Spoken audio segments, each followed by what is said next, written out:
Fall Asleep with Enola Holmes, The Unburned Photograph Mystery. Chapter 1, The Photograph That Would Not Burn. The afternoon had been set aside for nothing more remarkable than tea. It was, in Enola Holmes's estimation, the most suspicious kind of day, quiet, polite, and orderly. In a manner that suggested trouble was merely waiting for a suitable moment to announce itself. London wore one of her gentler faces that day. The fog hung back respectfully, the streets were busy without being rude, and the sky, though stubbornly grey, did not threaten rain. Enola walked with quick, decisive steps along a narrow street not far from Bloomsbury, her boots tapping a rhythm that matched her thoughts. She wore a plain brown coat and a hat, pulled low, not for concealment exactly, but for freedom. Freedom to observe without being observed. Freedom to listen. The invitation folded neatly in her pocket had been written in a careful, looping hand. Mrs. Agatha Fairley requests the pleasure of your company at 4:30. Mrs. Fairley was not an intimate acquaintance, nor even a friend. She was the aunt of a girl Enola had once assisted, quietly, without fuss, in escaping an undesirable engagement. That Mrs. Fairley should now invite her for tea was unusual. That she should do so with such urgency, insisting Enola come today, made it irresistible. Enola never ignored irresistible things. They so often turned into mysteries. The house revealed itself at last, a tall, narrow terrace with lace curtains and a door painted a cheerful green, as though determined to persuade passers-by of its harmlessness. Enola paused before knocking, allowing herself one slow breath. Observe first, she reminded herself. The knocker was polished, recently so. The steps scrubbed. Clean. No mourning wreath upon the door, no black ribbon. Whatever had unsettled Mrs. Fairley, it was not yet public. She knocked. The door opened almost at once. Mrs. Fairley stood there, stiff as a ramrod, her grey hair pinned with severe precision. Relief flickered across her face when she saw Enola, swiftly masked by propriety. Miss Holmes, she said. You came. Of course, Enola replied brightly. Your note sounded as though tea might explode if I delayed. That earned her the faintest ghost of a smile. Inside, the house smelled of lavender and coal smoke. Everything was in its proper place, too. Proper. Enola followed Mrs. Fairley into a small sitting room where tea had been laid out with care that bordered on desperation. They sat. Tea was poured. Biscuits were offered and declined. For several moments, Mrs. Fairley spoke of nothing at all, of the weather, of her nephew's clerical position, of a neighbor's new cat. Enola waited, patient as a cat herself. At last, Mrs. Fairley's hands began to tremble. I am not mad, she said suddenly. I must begin with that. Enola set down her cup. I find it best never to assume madness unless one is actively shouting at furniture. Mrs. Fairley gave a short, breathless laugh, then leaned forward. Something happened last night. Something impossible. Enola's interest sharpened. There was a fire, Mrs. Fairley continued. Not here. At Fairley Manor, in Sussex. The old estate. You may have heard. I have not, Enola said. But I am listening. Mrs. Fairley swallowed. The west wing was damaged. Nothing terrible, thank heaven. The servants raised the alarm swiftly. But after, when the ashes were cleared, we found something. She reached into the pocket of her dress and withdrew a small object wrapped in cloth. With careful fingers, she unfolded it and placed it upon the table. It was a photograph, or what remained of one. The edges were blackened, curled inward by flame. The surface bore the dull, blistered scars of heat. And yet, the image itself remained disturbingly intact. A man and a woman stood side by side before the manor, their faces solemn, their eyes piercingly clear. This was in the fire, Mrs. Fairley whispered. It should not exist. Enola leaned closer, her breath catching despite herself. Photography was still a temperamental art, and fire was merciless. That any image should survive was remarkable. That this one had survived so completely was unnerving. Who are they? Enola asked. That is the question, Mrs. Fairley said. And why someone went to such trouble to destroy it. Enola's gaze lingered on the man's face. There was something familiar in the set of his jaw, the confidence of his stance. The woman beside him wore a high-collared dress, her expression unreadable. Where was it found? Enola asked. In the study. Hidden behind a false panel. My brother kept it there for years, though he never spoke of it. Your brother? Enola looked up sharply. Lord Ambrose Fairley, Mrs. Fairley said. He is dead. The word settled heavily between them. When? Enola asked quietly. 2 nights ago. The authorities say it was his heart. A natural passing. And you disagree. Mrs. Fairley's eyes shone with unshed tears. I believe my brother was frightened before he died.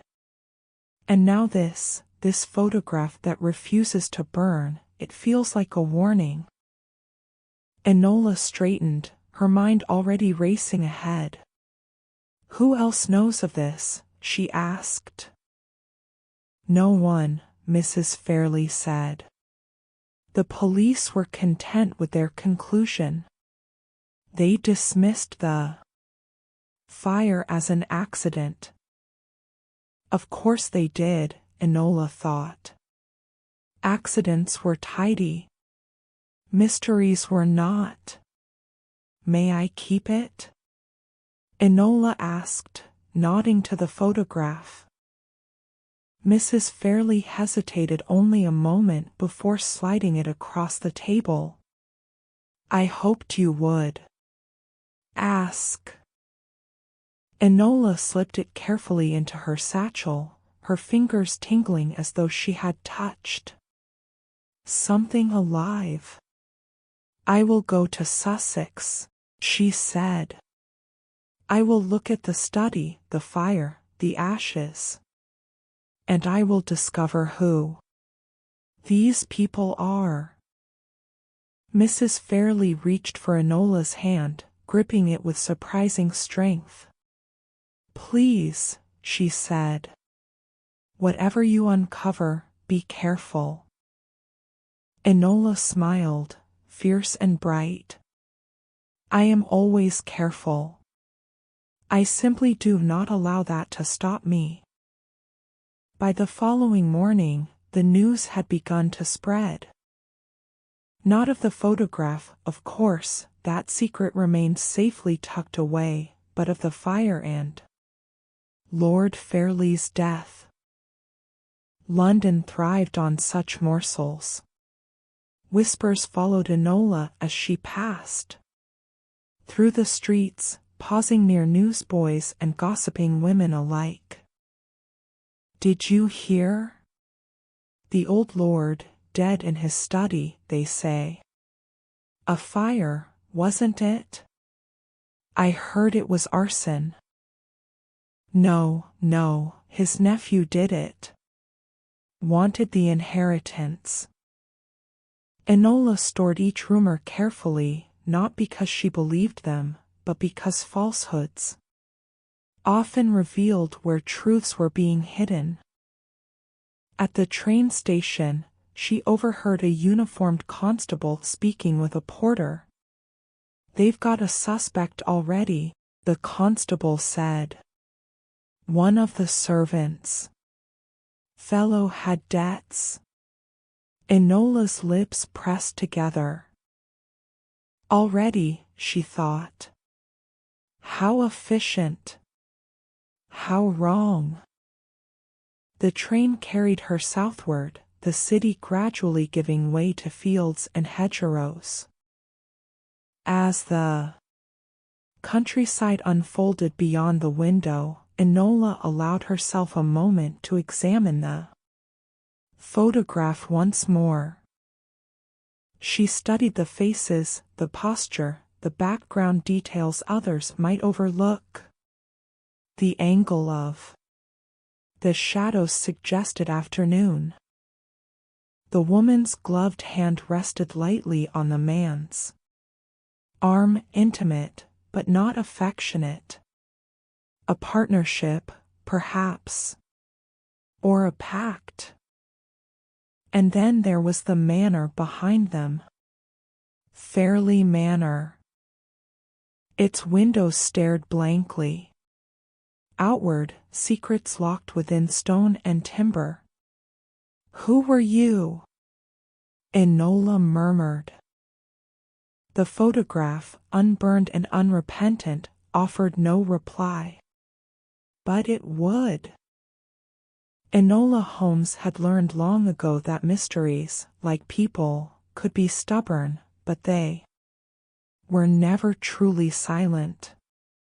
They spoke through ash and rumor, through fear and oversight. One only had to listen in the right way. As the train sped onward towards Sussex, Enola smiled to herself. The fire had failed. And whatever truth someone had tried to erase was now very much alive. Chapter 2: Ashes, Whispers, and a Locked Room. Fairley Manor rose from the Sussex countryside like a brooding thought, too large to be friendly, too old to be easily understood. Its stone walls wore the damp winter air as though it belonged to them, and the bare trees clustered round its grounds with the uneasy closeness of conspirators. Enola Holmes stepped down from the hired trap with a small bag in one hand and an expression of mild, harmless curiosity carefully arranged upon her face. She had learned to wear innocence the way other ladies wore lace, as decoration, not as truth. The driver touched his cap and departed at once, as though the manor might swallow him if he lingered. Enola watched the wheels vanish down the lane, then turned toward the house. Even before she reached the front steps, she saw evidence of disturbance. Fresh footprints scored the gravel. A window on the west side had been boarded up in haste. And though the day was bright, the air near the manor carried a faint, stubborn taint of smoke. The door opened before she knocked. A man stood there who could only be a butler, tall, narrow, and carved from dignity. "Miss Holmes," he said without surprise, which was itself telling. "Mrs. Fairley wrote to us." Enola inclined her head. "I hope I am not an inconvenience." "Inconvenience is an ordinary condition in this household at present," the butler replied. "Please come in. I am Mr. Tilling." Enola stepped into a wide entrance hall where portraits watched from the walls with all the stern disapproval of the dead. Her boots sounded too loud upon the polished floor. The house was trying, she thought, to pretend nothing had changed. But houses could not keep secrets any better than people could. They only held them longer. Mr. Tilling led her through corridors that seemed designed to confuse. Enola kept careful note of turns and landmarks, an ornate vase, a faded tapestry, a cracked mirror, because she had no intention of being lost by architecture. They stopped at a sitting room where a coal fire burned merrily, as though it meant to convince them it was not guilty of anything at all. A young man rose from an armchair the moment she entered. He was perhaps 25 or 26, handsome in a soft, polished way, with hair neatly parted and a waistcoat that fit him as perfectly as his self-importance. His eyes moved over Enola with quick assessment and then, finding her unthreatening, dismissed her. "Miss Holmes," he said. "How unexpected." Enola offered him a bright smile. "Life is full of surprises, is it not?" Mr. Tilling announced him with faint formality. "Mr. Julian Fairley." So this was the nephew the gossip had mentioned. Enola kept her expression pleasant, though her attention sharpened. Julian gestured toward a chair. "My aunt insisted you come. She is fond of sentimental solutions." "Is investigation sentimental now?" Enola asked, sitting lightly. Julian's lips tightened. "My uncle is dead. The police have concluded it was natural. The fire was an unfortunate accident. We are doing our best to restore order." Enola noted the phrasing, restore order. Not find truth. The difference mattered. "Accident," she repeated. "And yet you boarded up a window." Julian blinked, thrown off balance. "The smoke damaged the frame." "Of course," Enola said sweetly. "Smoke is notorious for hammering nails." A flicker of irritation crossed his face. Before he could respond, the door opened again and a woman entered, older than Julian but younger than Mrs. Fairley. Her dark hair was pinned. Plainly, her dress of good quality but without ornament. Her eyes went first to Julian, then to Enola, weighing both with the seriousness of someone who had learned not to trust easy appearances. "Miss Holmes," she said. "I am Mrs. Edith Crowe." Julian's posture stiffened. "Mrs. Crowe oversees the household." "Until your uncle's will is read?" Enola asked, tilting her head. Julian's jaw tightened further. "Until matters are settled." Mrs. Crowe's gaze remained steady. "You have come about the fire." Enola did not contradict her. "Among other things." Something passed between Julian and Mrs. Crowe, an unspoken exchange that tasted faintly of warning. Enola pretended not to see it. "I should like to view the study," Enola said, as though it were the most natural request in the world for a young lady who ought to be thinking of embroidery. Julian gave a short laugh. "The study is sealed."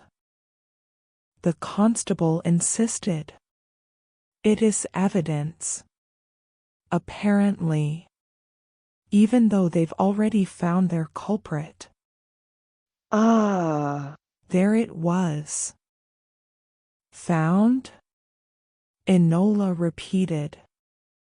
"Who?" Julian leaned back, as if enjoying this part. "One of the footmen. Thomas Pike. A poor devil with debts. He was seen near the West Wing late at night, and he had soot on his hands the next morning." Enola's eyes narrowed slightly. "Soot on a servant's hands in a house with coal fires? What an astonishing discovery." Mrs. Crowe's mouth tightened. "He has been taken to the village jail. The constable believes he attempted theft and caused the fire by mistake." "And do you believe that?" Enola asked, looking directly at her. Mrs. Crowe hesitated. That pause was brief, but it was enough to tell Enola everything. "I believe," Mrs. Crowe said carefully, "that Thomas Pike is not clever enough to hide anything behind a false panel." Julian stared at her. "False panel?" Enola lifted a hand lightly. "Forgive me.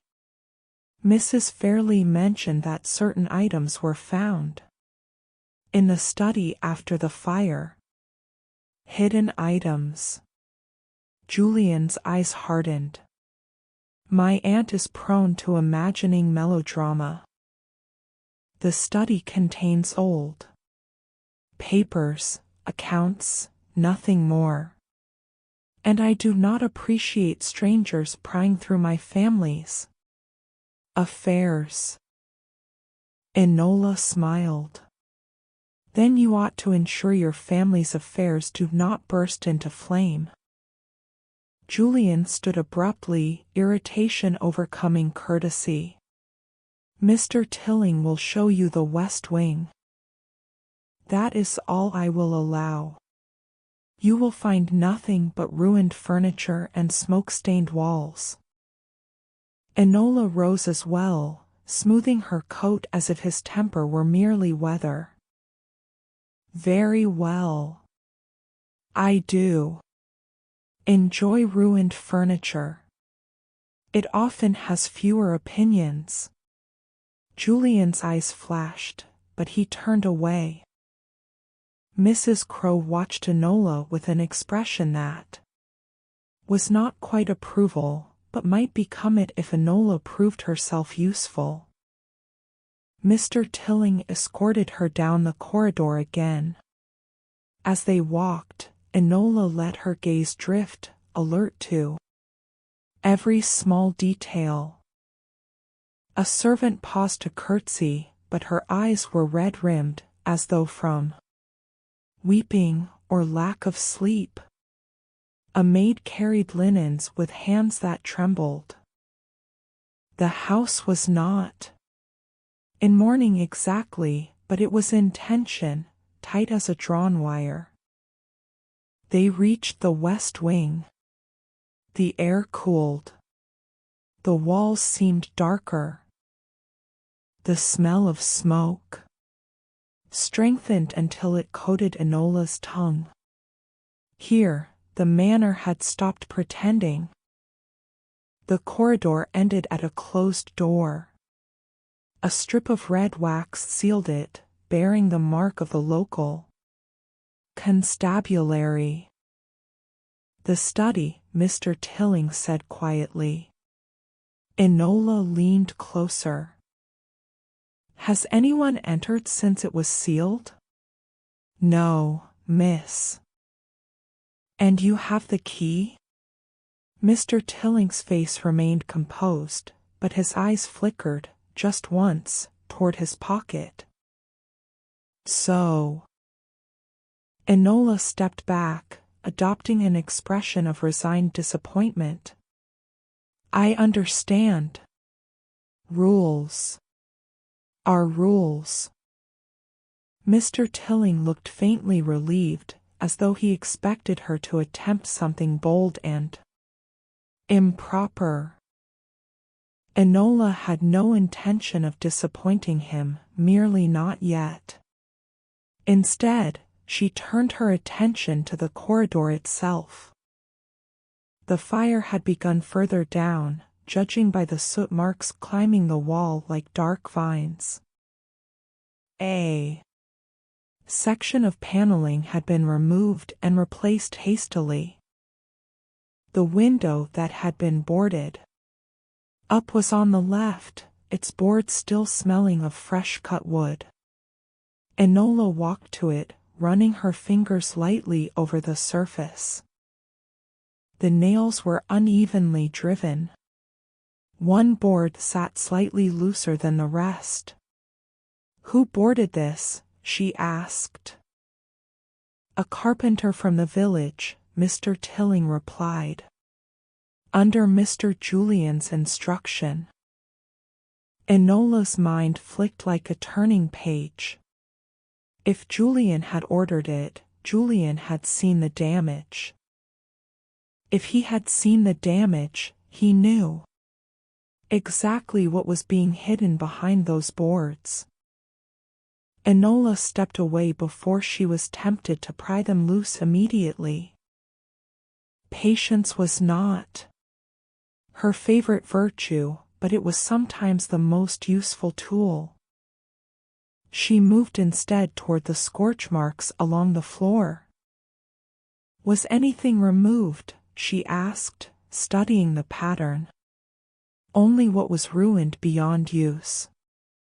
"By whom?"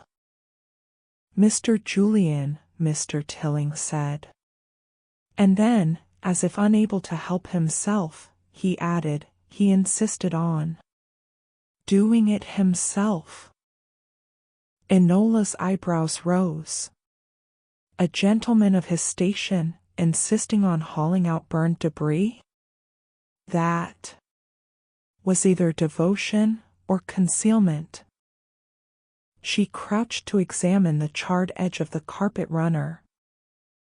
The burn was concentrated in one spot, like a dropped candle, yet the smoke stains on the ceiling suggested something larger, something that had flared quickly. Accelerant? She wondered. Enola stood, dusting her hands lightly. "Mr. Tilling, do you know where Thomas Pike is being held?" The butler's expression tightened almost imperceptibly. "At the village jail." "And do you believe he is guilty?" Mr. Tilling's eyes remained fixed ahead, as if looking at Enola might be too revealing. "I have served this household for 20 years, he said at last. "I have seen honest men called thieves. Because it was convenient. That is all I will say." It was more than enough. Enola smiled, quick and bright. "Thank you. That is precisely the sort of sentence one says before offering help." He did not smile back, but something like respect flickered in his gaze. As they turned to go, Enola allowed her steps to slow just enough for her hand to brush the wall, an idle movement, a lady steadying herself. Her fingers met something slightly uneven in the paneling. A narrow seam. She froze, her pulse quickening. Not the study door. Not the sealed entrance. A different panel, set into the corridor itself. Enola let her hand fall, her expression unchanged. But her mind lit like a match. Someone hid something here, she thought. Or someone removed something that used to be here. The corridor whispered secrets. The manor held its breath. And Enola Holmes, who had never been content to breathe politely, decided she would return to this spot very soon, sealed door or no sealed door. Later, as Mr. Tilling guided her back toward the warmer part of the house, Enola caught sight of Mrs. Crow at the far end of a hallway. The housekeeper was speaking in low tones to a maid, her posture rigid with control. The maid nodded rapidly, face pale, then hurried away. Mrs. Crow glanced up and met Enola's eyes across the distance. For a moment, neither moved. Then Mrs. Crow inclined her head once, an acknowledgement, perhaps, or a warning. Enola's smile held. Whatever the adults in this house wished to keep locked away, Enola had no intention of behaving like a polite young lady who accepted doors as final. If the truth lay in a sealed study, then she would find another way in. If the truth lay in ashes, she would sift them with her own hands. And if the truth lay in an unburned photograph that someone had tried to erase, then she would make certain it was seen. Because Enola Holmes did not solve mysteries for tea parties or applause. She solved them because injustice, when left alone, only grew bolder. And Fairley Manor was already full of bold shadows. Chapter 3: The Village That Knew Too Much. Enola did not return to the guest room prepared for her that evening. That room, with its floral wallpaper and earnest attempt at comfort, felt like a trap made of politeness. Instead, she waited until the house grew quiet, until the servants' steps softened, until Julian Fairley's door closed with a sound that carried the weight of finality, and then she slipped from the manor as lightly as a thought unspoken. The moon was thin and uncommitted, lending just enough light to make shadows dangerous and lies plausible. Enola drew her coat closer and followed the gravel path away from Fairley Manor, her boots memorizing the way without her asking them to. The village lay less than a mile away, a cluster of lights and low roofs nestled as though for protection. Villages always looked peaceful from a distance. It was only when one stepped among them that the truths began to show their teeth. Enola had learned this in London, and in far less forgiving places. The inn announced itself first, warm light spilling through its windows, laughter rising and falling. Like a practiced tune. The sign creaked gently in the night air. The King's Heart. Enola paused, considering. An inn was a place of stories, and stories were a kind of currency. She adjusted her hat, softened her posture, and entered as though she had nothing at all to hide. The room hummed with conversation.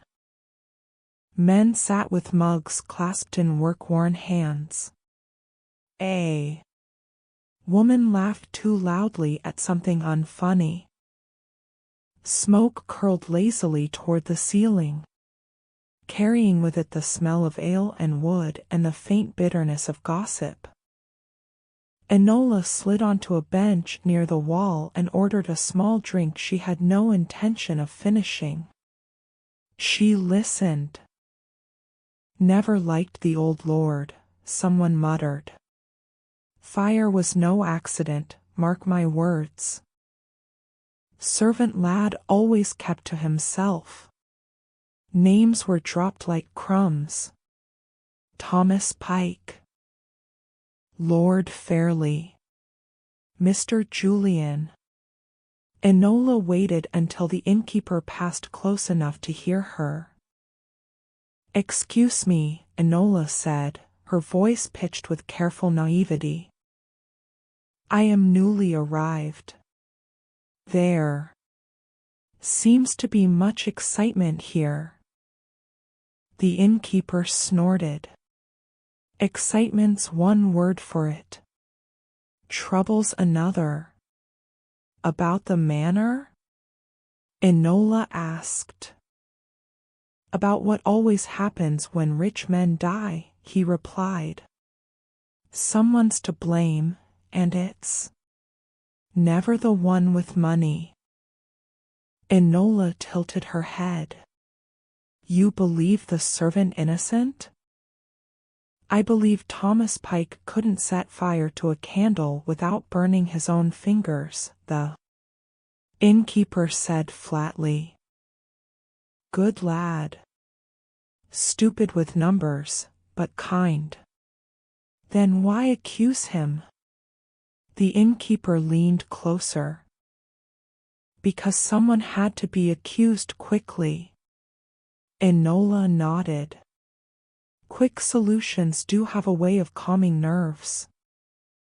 Exactly, he said.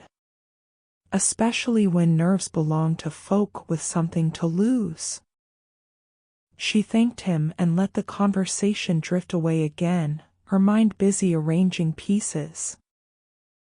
Outside, the village jail crouched near the edge of the green, a low stone building that looked older than justice itself. One small window glowed faintly. Enola circled it once, noting the loose stones near the back and the way the ground dipped, a sign of frequent pacing. The guard sat inside, slumped in a chair, his head nodding. Enola did not break locks. That was noisy and inelegant. Instead, she tossed a small pebble against the far wall, just loudly enough to provoke irritation. The guard grumbled and rose, muttering about foxes or drunks. He shuffled toward the sound. Enola slipped through the door behind him. Inside, the air was damp and sour. A single cell held Thomas Pike, sitting on a narrow bench. His hands clasped together as though in prayer. He looked up sharply when Enola approached, eyes wide with alarm. I'm not here to accuse you, Enola whispered. If that helps. He stared. Who are you? Someone who dislikes convenient villains. That seemed to reach him. His shoulders sagged. They say I did it, he said hoarsely. But I swear I never touched the study that night. Tell me what you did touch, Enola said gently. He swallowed. I was sent to fetch ledgers. Mr. Julian told me to wait outside the study while he went in. Said he'd bring them himself. Enola's pulse quickened. When? Late. After supper. He was agitated. Told me to keep watch. Did you see anyone else? No, Thomas said. But I smelled something. Sharp. Like spirits. Lamp oil? Enola suggested. Yes, he whispered. I thought nothing of it. Then, later, the fire.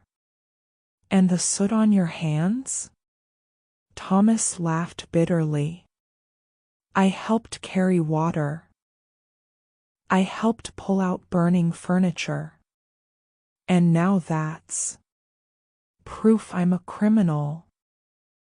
Enola reached into her satchel and withdrew the photograph, holding it so only he could see. Have you ever seen this before? His eyes widened. That's the old lord, isn't it? And the woman? He hesitated. I've seen her, I think. Years ago. She came once, very early in the morning.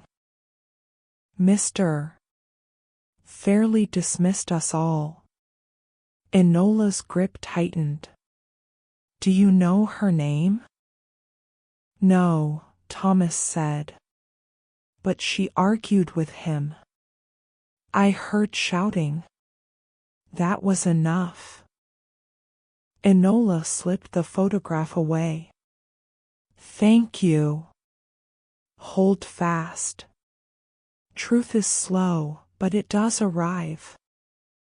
She left him then, slipping back into the night as the guard returned, grumbling and unaware. The walk back to the manor felt different. Heavier. The night pressed close, as though listening. Enola did not go to the main door. Instead, she returned to the west wing corridor. The house slept uneasily. Somewhere, a clock ticked with deliberate patience. Enola moved.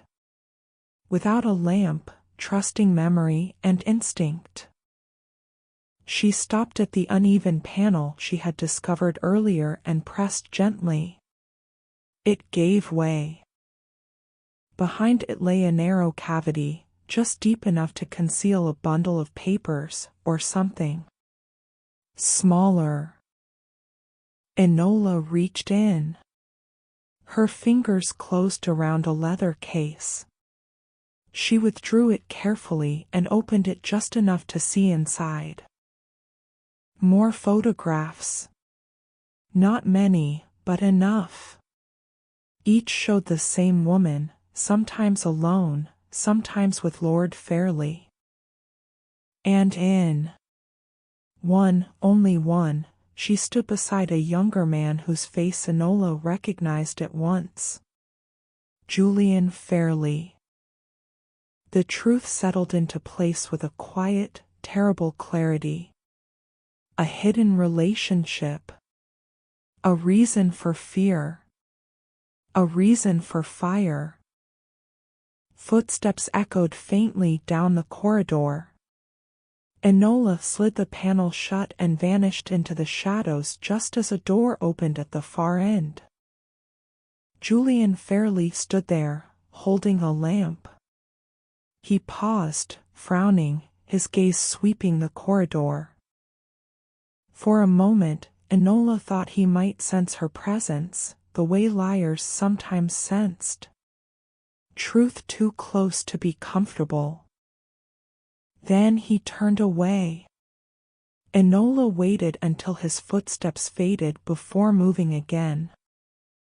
She returned to her room at last, heart racing, mind blazing.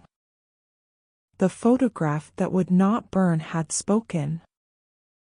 And now, the village, the servant, the manor itself, all had added their voices. The mystery was no longer quiet. And neither was Enola Holmes.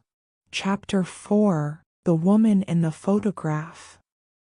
Morning arrived at Fairley Manor reluctantly, as though the house itself would have preferred to remain in darkness. Pale light seeped through the curtains, revealing dust motes suspended, like secrets that had not yet decided whether to fall. Enola Holmes awoke already alert. She lay still for several moments, replaying the discoveries of the night before with careful precision. The hidden panel, the leather case, the photographs, most especially the woman, always the woman, whose presence lingered now like a question left deliberately unanswered. She rose quietly and dressed with particular care. Today would require a different sort of attention. Where last night had demanded stealth, this day would demand observation and performance. Downstairs, the household gathered itself into something resembling routine. Breakfast was served in the smaller dining room, an attempt, Enola suspected, to make the emptiness less noticeable. Julian Fairley sat at the head of the table, composed and faultlessly dressed, his grief arranged into something dignified and contained. Mrs. Crowe presided over the room with her usual efficiency, though Enola noticed a new tightness around her mouth. Mr. Tilling moved like a shadow, attentive without intruding. Enola took her seat and helped herself to toast, watching. Julian spoke of practical matters, the carpenter due to return, correspondence to be answered, the constable's visit expected later in the day. He spoke as though he were already master of the house, though the will had not yet been read. That seems swift, Enola remarked mildly. Julian looked at her. Pardon? To take control so quickly, she said, buttering her toast. Some might find it overwhelming. Someone must, Julian replied. Chaos benefits no one. Enola smiled faintly. Chaos has its uses. Mrs. Crowe's eyes flicked toward her. Miss Holmes, the housekeeper said, you were out late last night. Enola did not deny it. The village has an excellent inn, and a remarkable talent for remembering things people wish forgotten. Julian's fork paused halfway to his mouth. Did you learn anything of interest? He asked. Of people, yes, Enola replied. Of fires, perhaps. Of truth, eventually. Julian set his fork down. I must insist that you refrain from interfering further. The authorities are handling matters. And yet, Enola said lightly, the wrong man sits in a cell. Silence settled over the table like frost. Mrs. Crow cleared her throat. Thomas Pike will be released when the constable is satisfied. Enola met her gaze steadily. Then he may be there some time. Julian's eyes hardened. This conversation is inappropriate. Then allow me to redirect it, Enola said pleasantly. I should like to know about the woman in the photographs. The reaction was immediate. Julian stood so abruptly his chair scraped loudly across the floor. What photographs? The ones hidden behind the panel in the West Wing corridor, Enola said calmly. The ones someone removed from the study before the constable arrived. Mrs. Crow's face drained of color. Mr. Tilling inhaled sharply. Julian stared at Enola as though she had struck him. You had no right, he said, his voice low and furious. Enola rose as well, though her posture remained relaxed. Rights are such slippery things.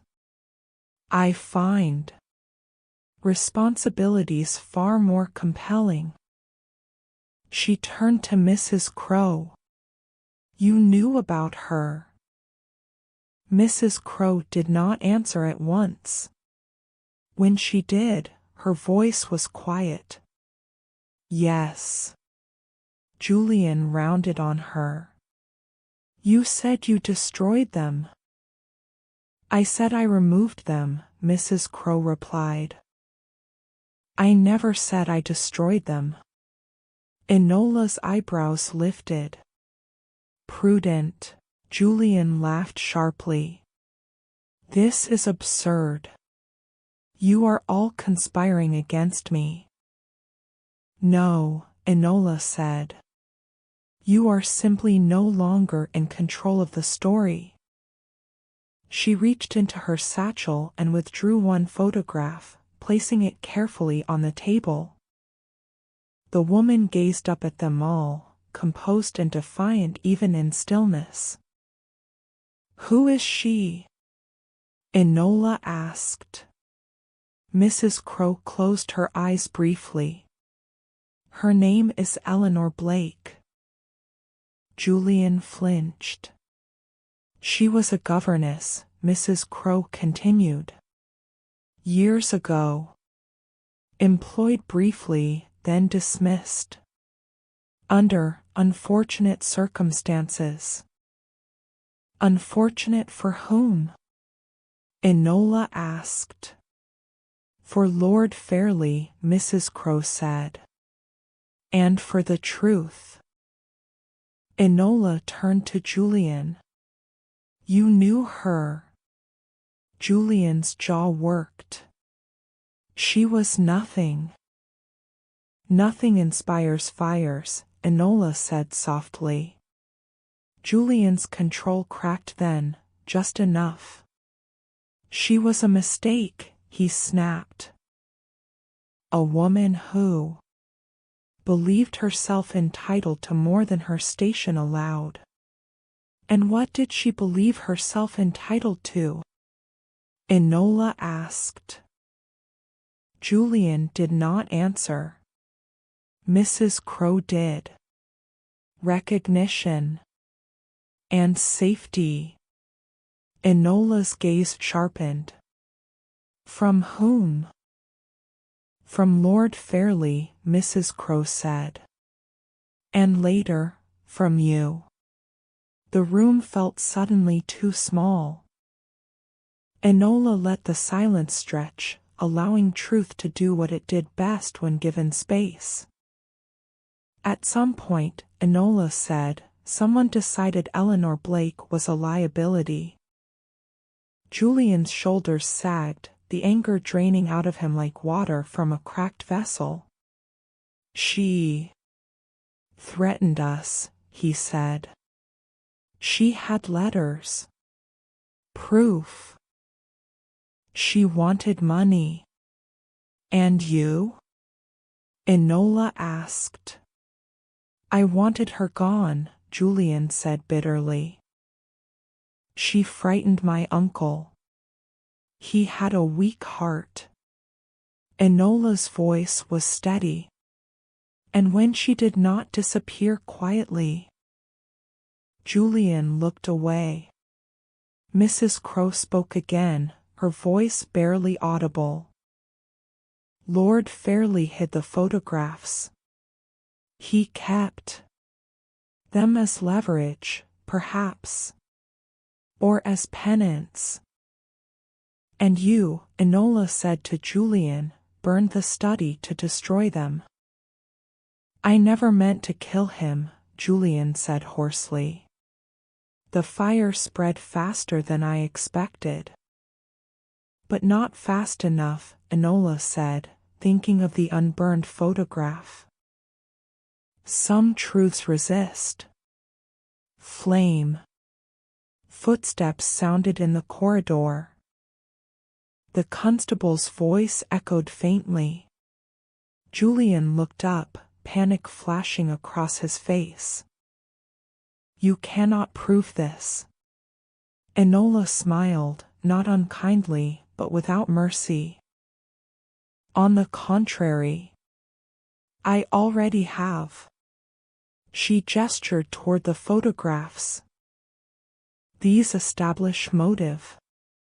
Thomas Pike's testimony establishes opportunity. And your own actions, boarding windows, removing debris, sealing corridors, establish guilt. The constable entered then, hat in hand, eyes moving quickly over the scene. What's all this? He asked. Enola turned to him. I believe you are holding the wrong man. By the time the constable left, with Julian Fairlie in custody and Thomas Pike released, the manor felt different. Lighter, somehow. As though it had exhaled after holding its breath too long. Mrs. Crow stood by the window, watching the constable's carriage depart. You should leave, she said to Enola quietly. This house will not be kind to you now. Enola gathered her things. Houses are never kind. But they can be honest. Mrs. Crow hesitated. What will you do with the photographs? Enola considered. Return what should never have been hidden. And ensure Eleanor Blake is no longer hunted by shadows. Mrs. Crow nodded once. You are an unusual young woman. Enola smiled. So I am often told. As she stepped out into the morning air, Enola felt the familiar satisfaction of a mystery. Bent, not yet broken, but yielding. The truth had emerged scorched and shaken, but alive. And somewhere beyond the manor walls, a woman who had once been erased might finally be seen. The photograph that would not burn had done its work.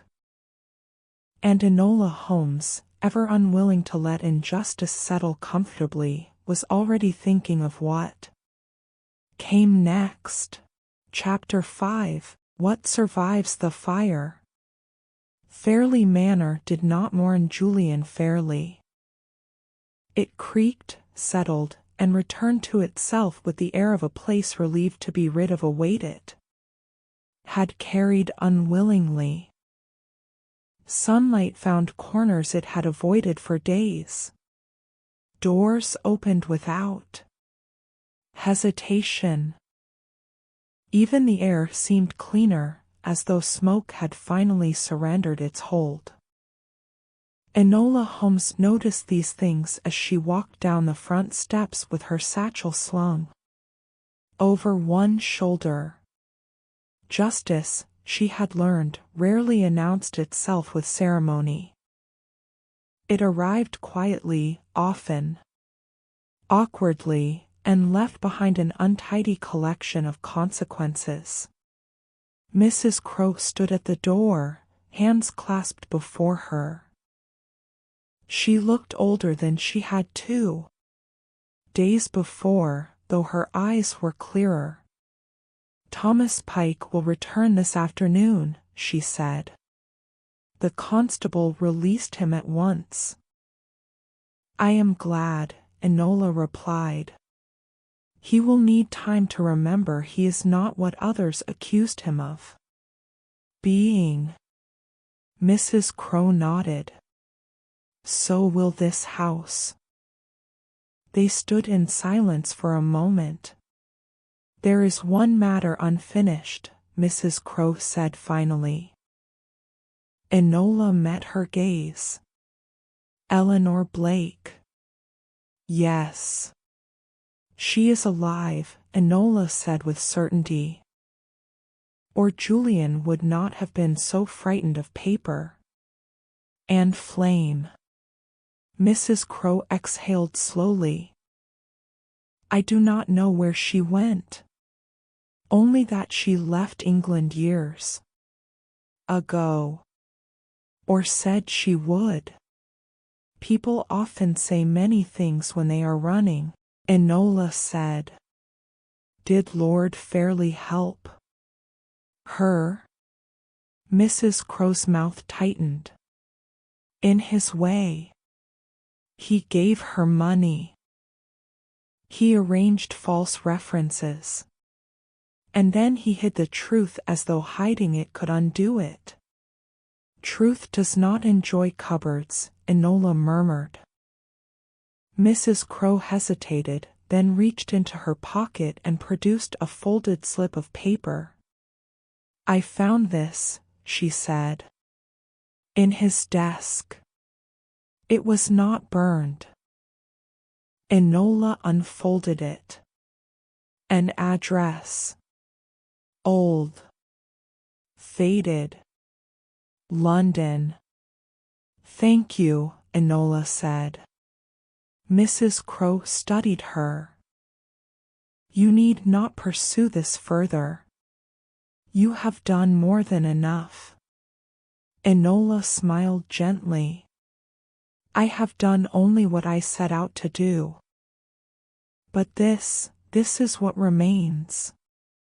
She turned toward the lane.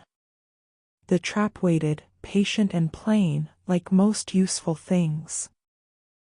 London received Enola as it always did, indifferently. Carriages rattled. Vendors shouted. Lives collided and separated without apology. It was comforting in its chaos, a reminder that no single story, however dramatic, ever truly stopped. The world. The address led her to a narrow street tucked behind a row of shops that sold second-hand books and repaired clocks. The building itself was unremarkable, its brickwork tired but sound. Enola paused before knocking. She had faced down criminals and constables, liars and fire. This, somehow, felt more delicate. She knocked. Footsteps approached. The door opened a cautious inch, then wider. The woman who stood there was older than in the photographs, though unmistakably the same. Her hair, once dark, was threaded with silver. Her eyes, sharp and assessing, missed nothing. "Yes," she said. Enola inclined her head. "Miss Eleanor Blake." The woman stiffened. "I do not use that name." "No," Enola agreed. "But you once did. And someone tried to burn it away." The door opened fully. "Come in," Eleanor said quietly. The room beyond was modest but orderly. Books lined the shelves. A kettle simmered on the hearth. Life, real life, had been built here, brick by careful brick. You should not have come, Eleanor said, though she did not sound angry. Only tired. I know, Enola replied. But I came anyway. Eleanor studied her anew. You are very young. So I am told. I find it encourages honesty. A corner of Eleanor's mouth twitched. You know what happened at Fairley Manor, Eleanor said. Yes. And Julian? He will not trouble you again. Eleanor closed her eyes briefly. When she opened them, something uncoiled in her. Chest, relief, perhaps, or grief long denied. I did not wish the old man dead, she said. I only wished him to admit what he had done. Enola nodded. He tried, in his way. Too late. Eleanor laughed softly. That is always the trouble with remorse. Enola reached into her satchel and withdrew the photograph, placing it gently on the table. Eleanor stared at it for a long moment. I thought it gone, she whispered. It refused, Enola said. Some things do. Eleanor touched the edge, careful of the burn marks. He tried to destroy everything that tied him to me. As though erasure could be a kind of absolution. It is not, Enola said simply. No, Eleanor agreed. They sat in silence, the photograph between them like a bridge across years of fear. What will you do now? Enola asked. Eleanor straightened. I will live. Openly. Under my own name. I am done hiding. Enola smiled. That is an excellent decision. And you? Eleanor asked. What will you do now, Miss Holmes? Enola said. Enola Holmes. Eleanor's eyebrows rose. That Holmes? Enola grimaced. Regrettably. Eleanor laughed then, a real laugh, surprised out of herself. Then I suppose I should not be surprised by your interference. Think of it as assistance, Enola said. I prefer it that way. They stood. Eleanor offered her hand, and Enola took it. Thank you, Eleanor said, for not letting me be burned away. Enola squeezed her fingers once. The world does enough of that without help. Later, as Enola walked back into the streets of London, she felt the familiar stirring of restlessness. Mysteries ended, but injustice did not. It simply changed addresses. She adjusted her hat and vanished into the crowd, already alert for the next whisper that did not wish to be heard. Chapter 6. A thread that refuses to break. Enola Holmes did not go home. Home, wherever that might currently be, was a concept she visited occasionally, like a distant relative, fondly, briefly, and without lingering. Instead, she moved through London with purpose. Renewed, her thoughts circling the case she had just closed and the uncomfortable truth that closure was rarely complete. Some threads, once pulled, refused to break cleanly. The photograph lay secure in her satchel, wrapped carefully in cloth. Eleanor Blake had insisted. "Enola, keep it. It has already survived fire," Eleanor had said. "Let it survive the truth as well." Enola suspected the photograph would not be finished with her.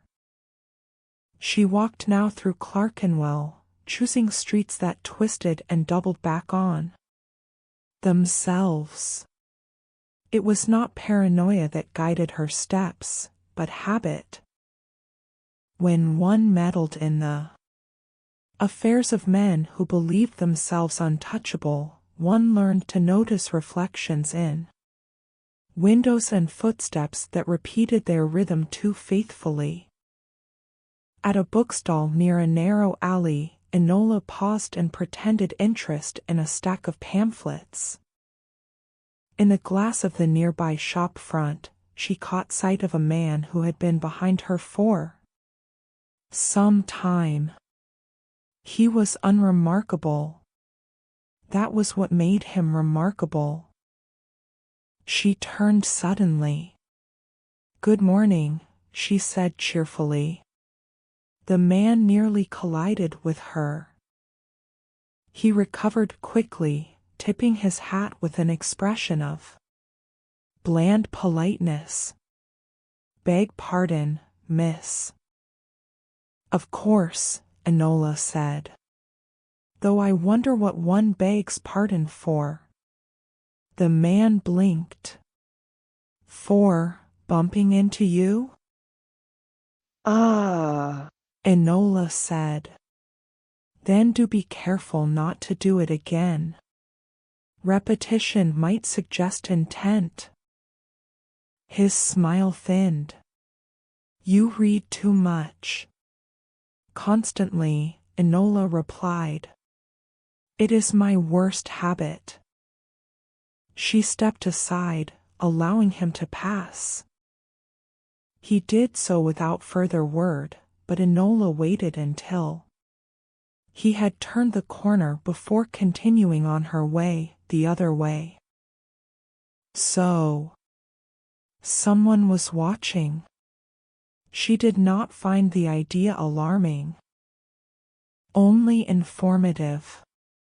By midday, Enola had installed herself in a small tea room she frequented precisely because it was forgettable. She ordered bread and cheese, ate sparingly, and spread her thoughts out like cards on a table. Julian Fairley had been ambitious, frightened, and cruel in small, careful ways. He had burned paper, not people, at least not directly. Men like Julian rarely acted alone. They relied on systems, on silence, on the assumption that no one would look too closely. And someone had looked too closely before.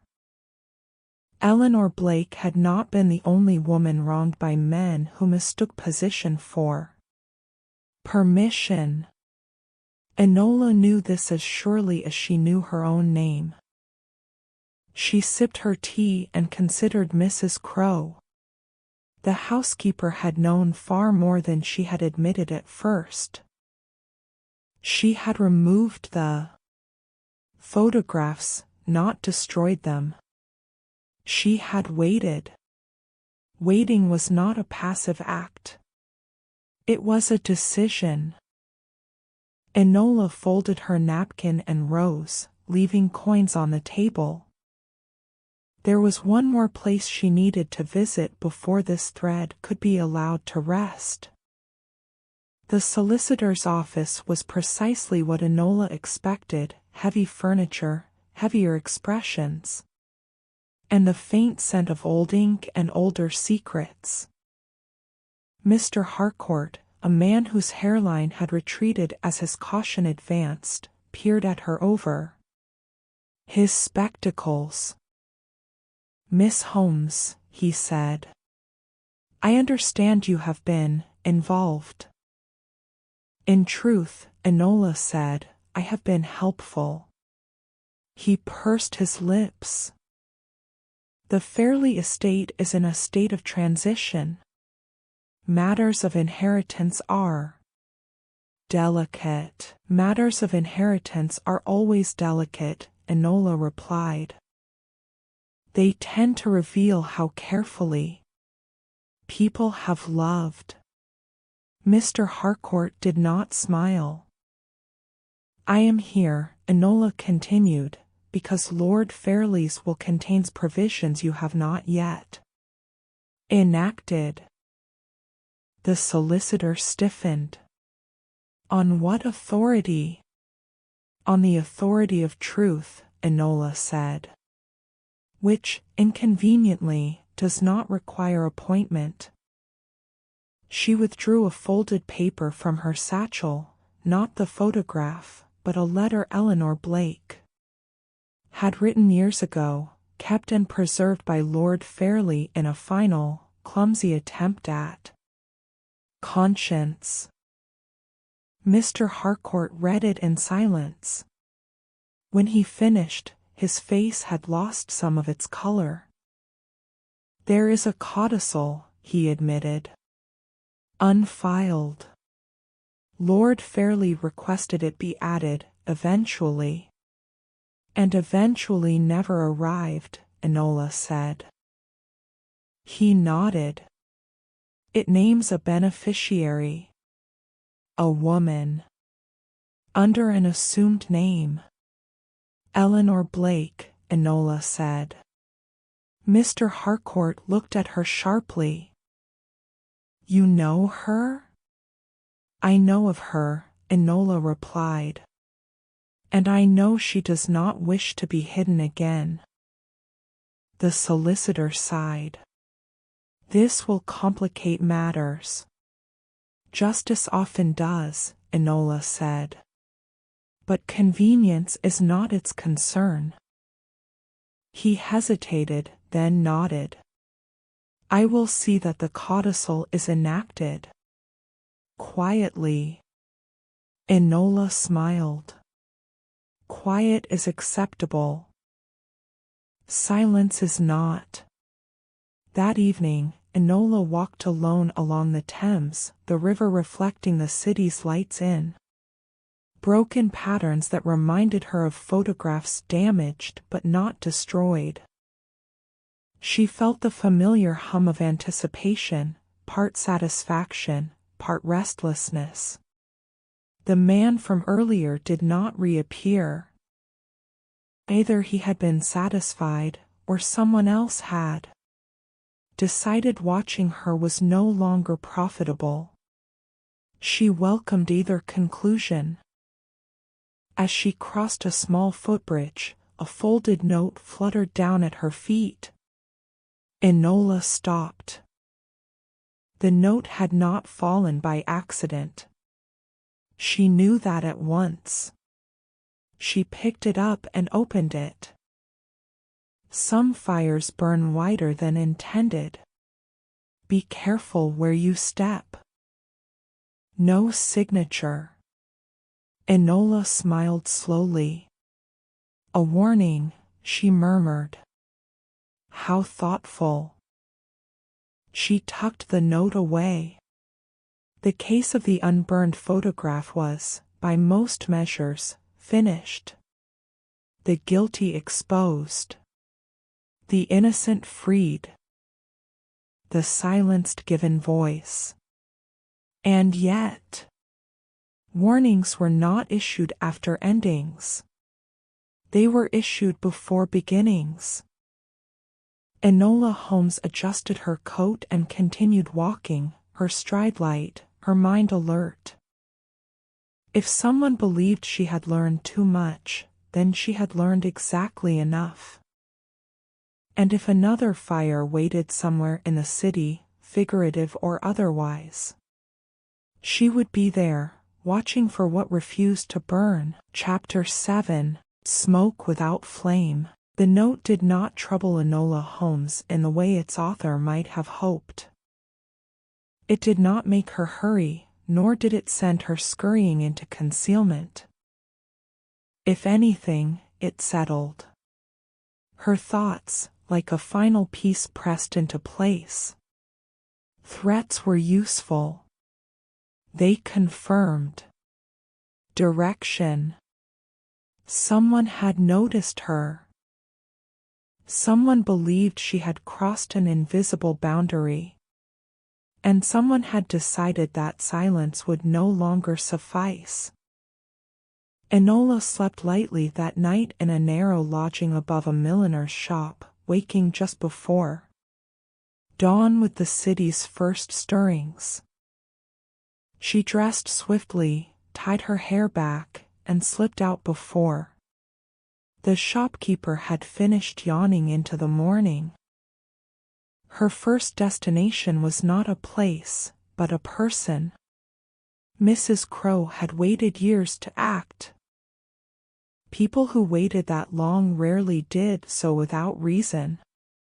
The journey back to Sussex was unremarkable, which made Enola wary.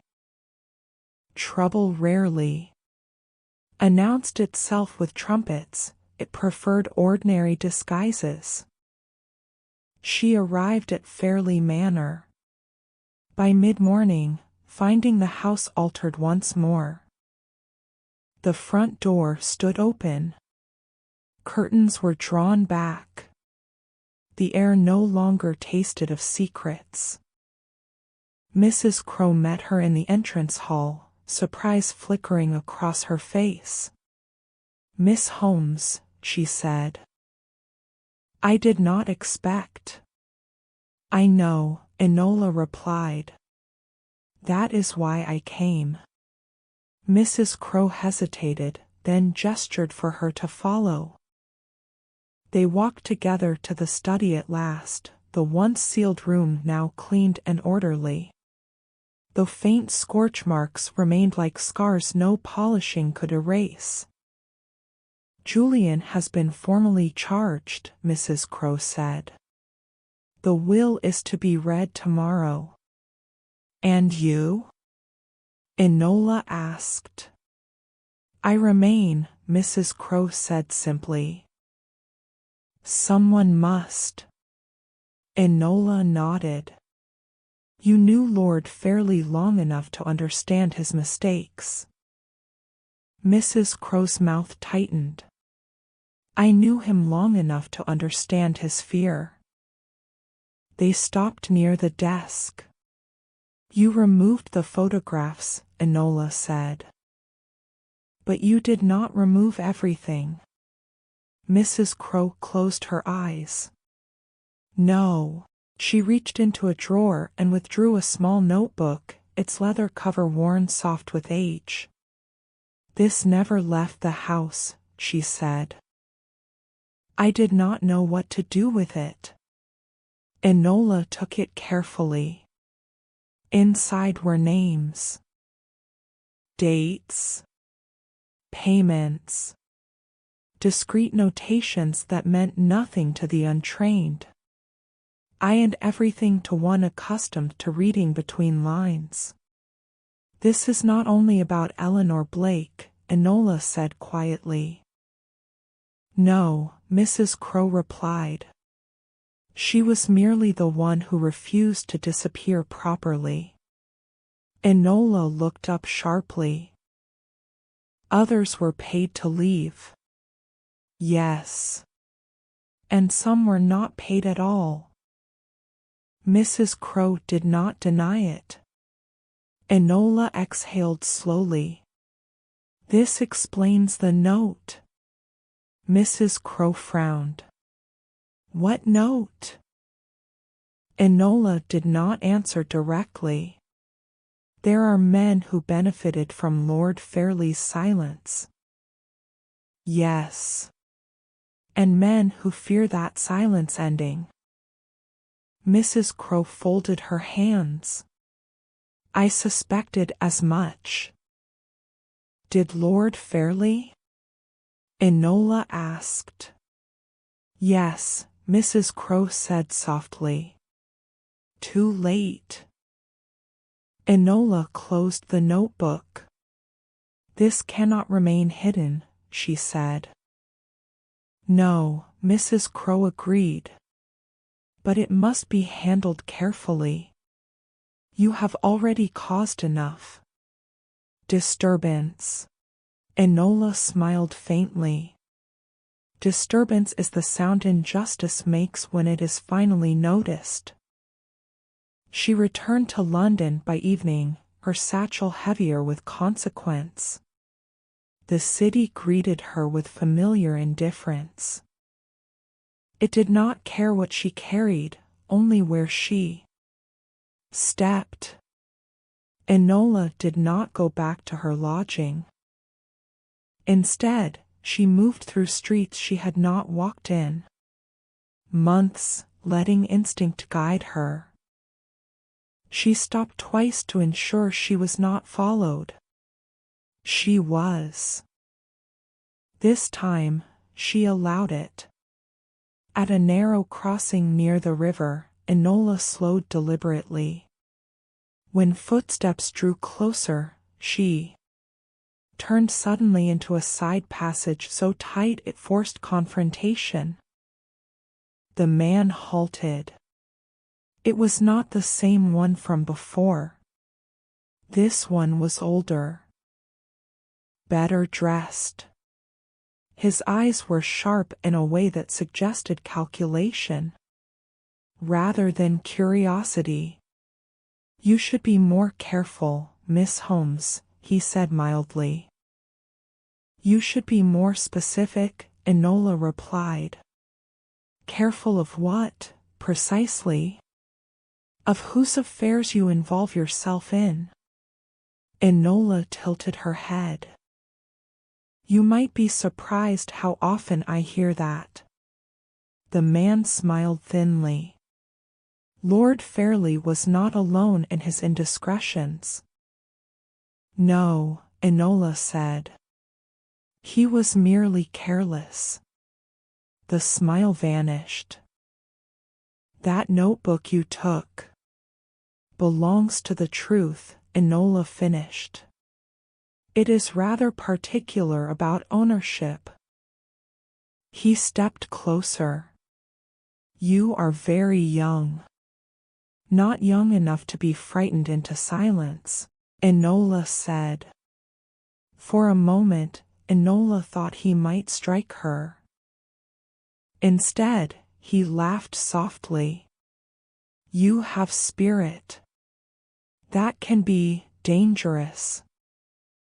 So can underestimating it, Enola replied. She stepped past him, close enough to make him stiffen. Tell your friends, she said lightly. If they wish their secrets to remain buried, they should have chosen less flammable ones. She walked away without looking back. That night, Enola sat at a small desk and began to write. Not letters, records. Names. Dates. Connections. Patterns. She did not intend to publish them. Not yet. But truth, she had learned, did not require immediate exposure to be powerful. Sometimes it only needed to exist somewhere beyond fire's reach. When she finished, she sealed the papers carefully and hid them where even the most determined search would not easily find them. Then she lay back on her narrow bed and stared at the ceiling, listening to the city breathe. The photograph had survived fire. Now the truth had survived fear. And Enola Holmes, who had never been content to solve only what was placed neatly before her, suspected that this case, quietly, inexorably, was opening into something larger. The smoke had not come from a single flame. And somewhere in London, someone was already striking another match. Chapter 8: The Quiet Places Where Truth Waits. Enola Holmes had learned, through careful observation and more than one narrow escape, that truth preferred quiet places. It did not announce itself in drawing rooms or courtrooms, nor did it often reveal its full shape in moments of drama. Truth waited in forgotten files, in overlooked corridors, in the pauses. People left when they believed no one was listening. And it was listening, always. The morning after her encounter by the river, Enola altered her routine entirely. She did not return to the streets she favored, nor did she visit her usual haunts. Instead, she drifted through London like a thought that refused to settle, appearing briefly in one quarter before vanishing into another. If someone meant to track her, she intended to make the task exhausting. She spent the first hours in a public reading room near Holborn, one of those noble institutions devoted to the noble idea that knowledge ought not belong exclusively to those who could afford leather bindings. The room smelled of dust and ink, and the silence was thick enough to rest upon. Enola requested old legal notices and estate records, not under her own name, but under one she had borrowed and discarded before. She read slowly, carefully, letting patterns emerge on their own. Fairley Manor appeared more than once. Not as a place of scandal that had been carefully avoided, but as a convenient intermediary. Loans passed through it. Charitable donations were made from it. Letters were forwarded discreetly through its address, shielding their true origin. A respectable shell. Enola's pencil moved lightly across the page. Men who hide together fall together, she thought. By midday, she had assembled enough fragments to confirm what she already suspected. Lord Fairley had not merely hidden his own disgrace. He had provided silence for others. Sometimes for coin, sometimes for favor, sometimes, Enola suspected, out of fear. She closed the ledger and returned it, her expression calm. The reading room had no windows facing the street. That, too, was intentional. In the afternoon, Enola visited a seamstress on the south side of the river, a woman who asked no questions and charged fair prices for excellent disguises. There, she exchanged her practical coat and hat for something altogether more forgettable, a drab shawl, a serviceable dress, a posture designed to suggest fatigue rather than thought. By the time she stepped back into the street, she was no longer Enola Holmes. She was merely another young woman with errands and no importance. Her destination lay several streets away, a former solicitor's office that had closed quietly 2 years earlier, its windows now dark, its nameplate removed. Enola passed it once without stopping, then again more slowly. On the third pass, she slipped inside. The interior smelled of mildew and abandonment. Papers lay scattered where they had been left, deemed unimportant enough to forget. Enola moved carefully, mindful of splintered floorboards. She found what she had hoped for in the back room, a strong box. It had been pried open long ago, but not thoroughly emptied. Inside lay correspondence, letters never delivered, drafts never sent, names crossed out and replaced in a hand that trembled slightly. One letter, in particular, caught her attention. It was unsigned, but it mentioned fire. Not the Fairley fire, another, earlier one. A warehouse. A witness. A payment arranged to ensure silence.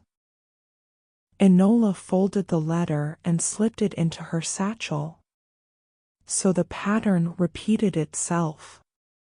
When men believed themselves beyond consequence, they grew careless. They reused methods. They trusted the same hands to clean up the same sorts of mess. And eventually, someone noticed. That someone, it seemed, was now Enola. She left the office unseen and returned to the street just as rain began to fall, a thin, discouraging drizzle that blurred faces and softened outlines. Perfect. She did not go directly home. Instead, she allowed herself to be followed once more. This time, she was certain of it. She ducked into a narrow passage between buildings, then climbed a short flight of steps to a door that opened into a courtyard. The rain masked her movements as she slipped behind a stack of crates and waited. Footsteps approached. Hesitant. Curious. A man stepped into the courtyard and stopped. Enola stepped out behind him.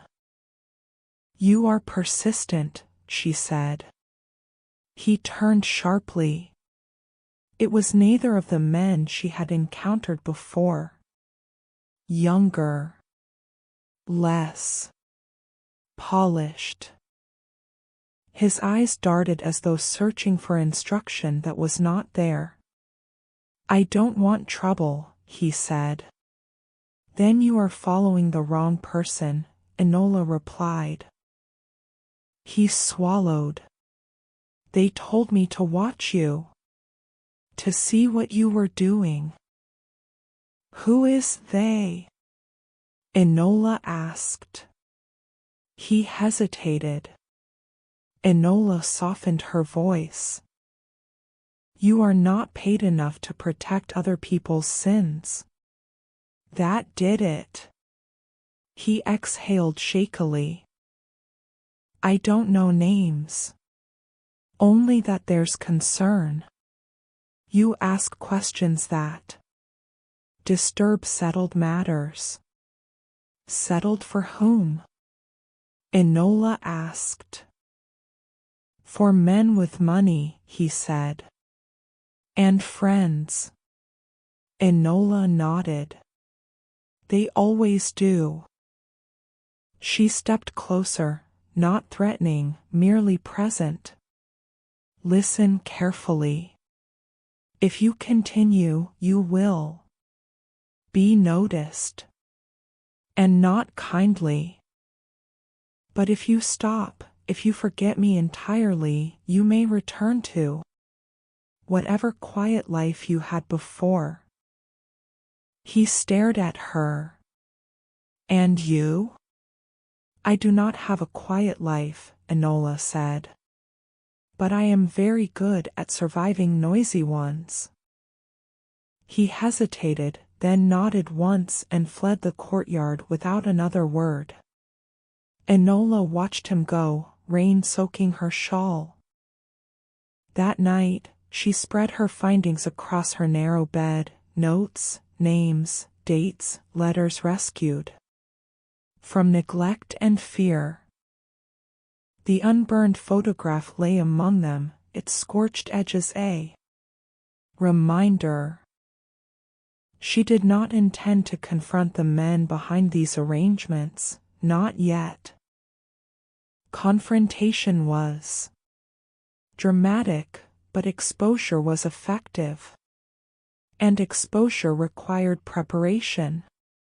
She began drafting letters. Not accusations. Inquiries. Polite questions sent to the right places, phrased just carefully enough to provoke unease. Without revealing her hand. She would not burn this truth. She would let it smolder. As she sealed the last envelope, Enola paused and listened to the city beyond her window. Somewhere, a carriage rattled. Somewhere else, a door slammed in anger. London continued, as it always did. Enola extinguished her lamp and lay back, eyes open in the dark. The case had begun with a photograph that refused to burn. Now it had become something else entirely, a network of silences stretched too tight. And Enola Holmes, alert and unafraid, had begun to pull. Very gently. Very carefully. And soon, inevitably, something would give. Chapter 9, When Silence Answers Back. Enola Holmes woke before the first bell of the morning and lay still, listening. London had a way of speaking in layers. There was the obvious voice, hoofs on stone, carts rattling, vendors calling out their wares. And beneath that, quieter but no less insistent, was the language of intent. Footsteps that paused too long, doors that closed too softly, letters that arrived sooner than expected. It was the letters that concerned her most. She rose, dressed, and went downstairs to where the day's post had been left on a small table. Near the door, 3 envelopes waited for her. All addressed correctly. All sealed properly. None of them bore return addresses. Enola smiled thinly. So, she murmured, you have decided to reply. She carried the letters back upstairs and shut the door before opening the first. It was brief. Your curiosity is noted. It would be wise to redirect it elsewhere. No signature. No threat explicit enough to be acted upon, but no mistaking the intent. The second letter was more interesting. The past is not your concern. Some matters are resolved by forgetting. Enola snorted softly. That is what people say when forgetting benefits them. The third letter, however, gave her pause. It was written in a different hand, neater, more deliberate. If you wish to know how deep this runs, come to Blackfriars Bridge at dusk. Alone.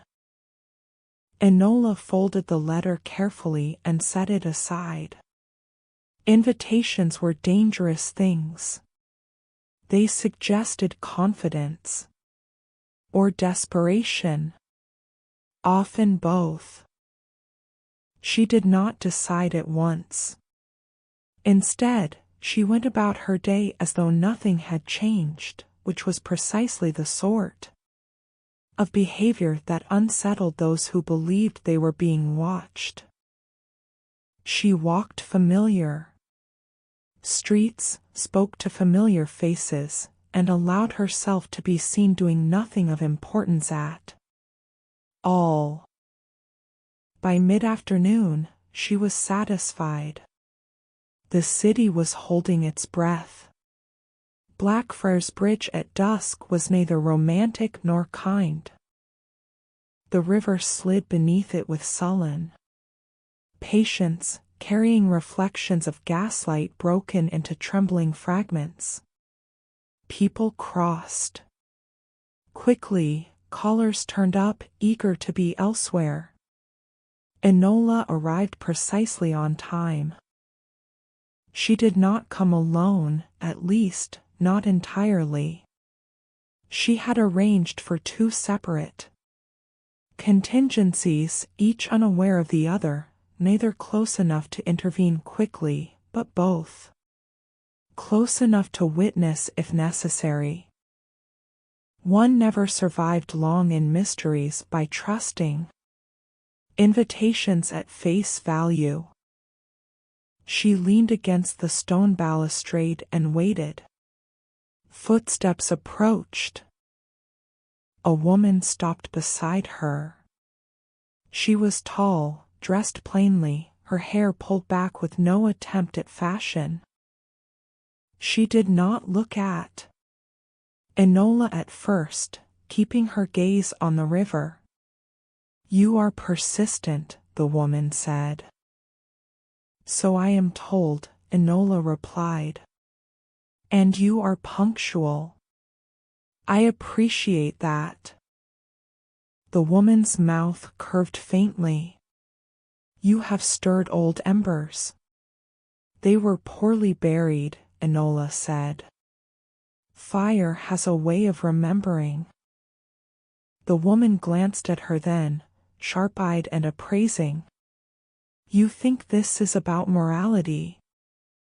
"I think it is about patterns," Enola replied. "And about men who believe silence can be purchased indefinitely." The woman exhaled slowly. "You are not wrong. But you are incomplete." She reached into her pocket and withdrew a folded paper, handing it to Enola. "This is a list," she said. "Names connected to Fairley's arrangements. Not all of them are guilty. Some merely knew and chose comfort." Enola scanned it quickly, her expression tightening. "This is extensive." "Yes." "Why give it to me?" Enola asked. "Because I cannot act openly," the woman said. "And because you already have." Enola folded the paper and slipped it into her sleeve. "You understand this puts you at risk." The woman's smile was weary. "I have been at risk for years." "You merely gave it shape." They stood in silence for a moment, the river whispering below. "What happens now?" the woman asked. Enola's eyes remained on the water. "Now, I verify." Quietly. "Then I decide what must be exposed, and what must be protected." "And if they come for you?" Enola smiled, small and bright. "Then they will discover that fires do not frighten me. They illuminate." The woman nodded once, then turned and disappeared into the thinning crowd without another word. That night, Enola worked until her eyes ached and her fingers smudged with ink. She cross-referenced names, traced payments, followed trails that looped back upon themselves. Like frightened animals. What emerged was not a single conspiracy, but a habit. Men protecting men. Institutions preferring quiet to justice. Harm smoothed over with money and influence until it looked like nothing at all. And in the middle of it, like a recurring motif. Fire. A warehouse. A boarding house. A factory office.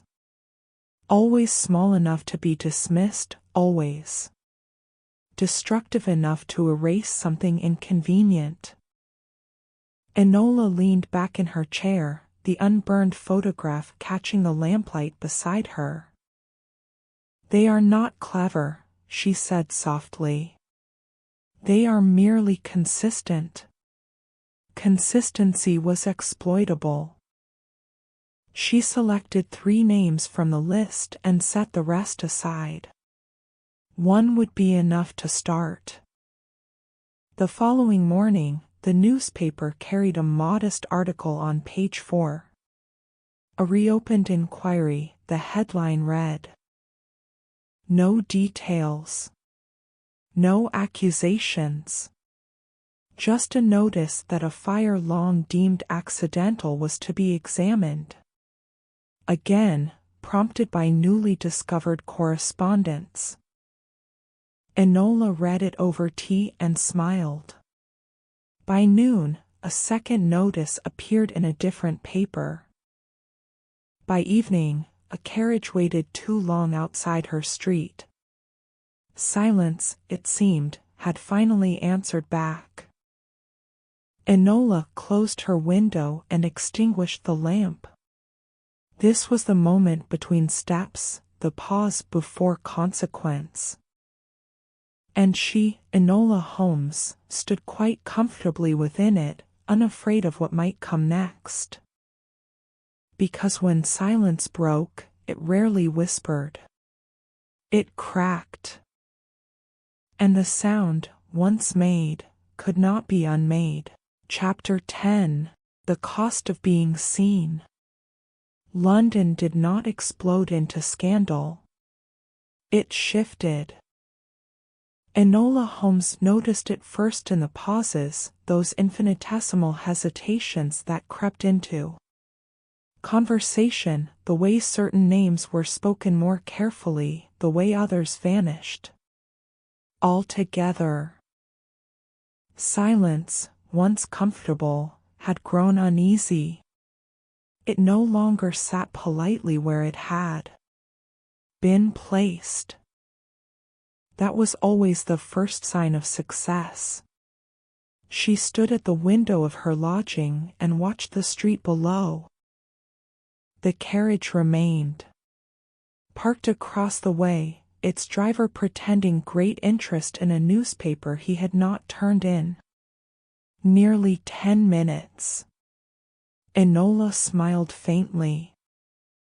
Still watching, she murmured. Good. Being watched meant being considered a factor. And factors, once acknowledged, had power. She did not leave by the door. Instead, she gathered her satchel, extinguished the lamp, and slipped through the narrow back passage that led to the milliner's workroom below. Mrs. Finch, who owned the shop, glanced up from her stitching as Enola passed.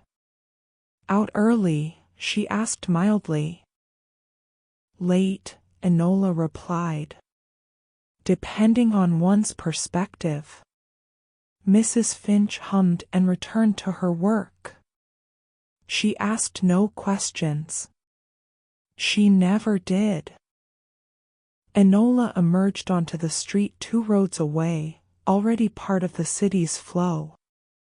She kept her pace. Ordinary, her posture relaxed. Those who hunted rarely noticed what blended. Her destination was not fixed. She allowed instinct to guide her, turning when the street grew too narrow, crossing when footsteps aligned too neatly behind her. Twice she caught sight of the same man at a distance. Once, a different one. They were not subtle. That told her something important. They are nervous. By mid-morning, she had reached a district she had not visited in months. It was quieter here. The buildings taller, their windows narrower. Respectability pressed close, dampening sound and curiosity alike. She stopped before a modest office with a brass plaque newly polished. Inside, a young clerk looked up, startled. "I am here," Enola said, "to deliver documents." The clerk blinked. "To whom?" "To whoever believes the past should remain buried," Enola replied pleasantly. She did not wait for permission.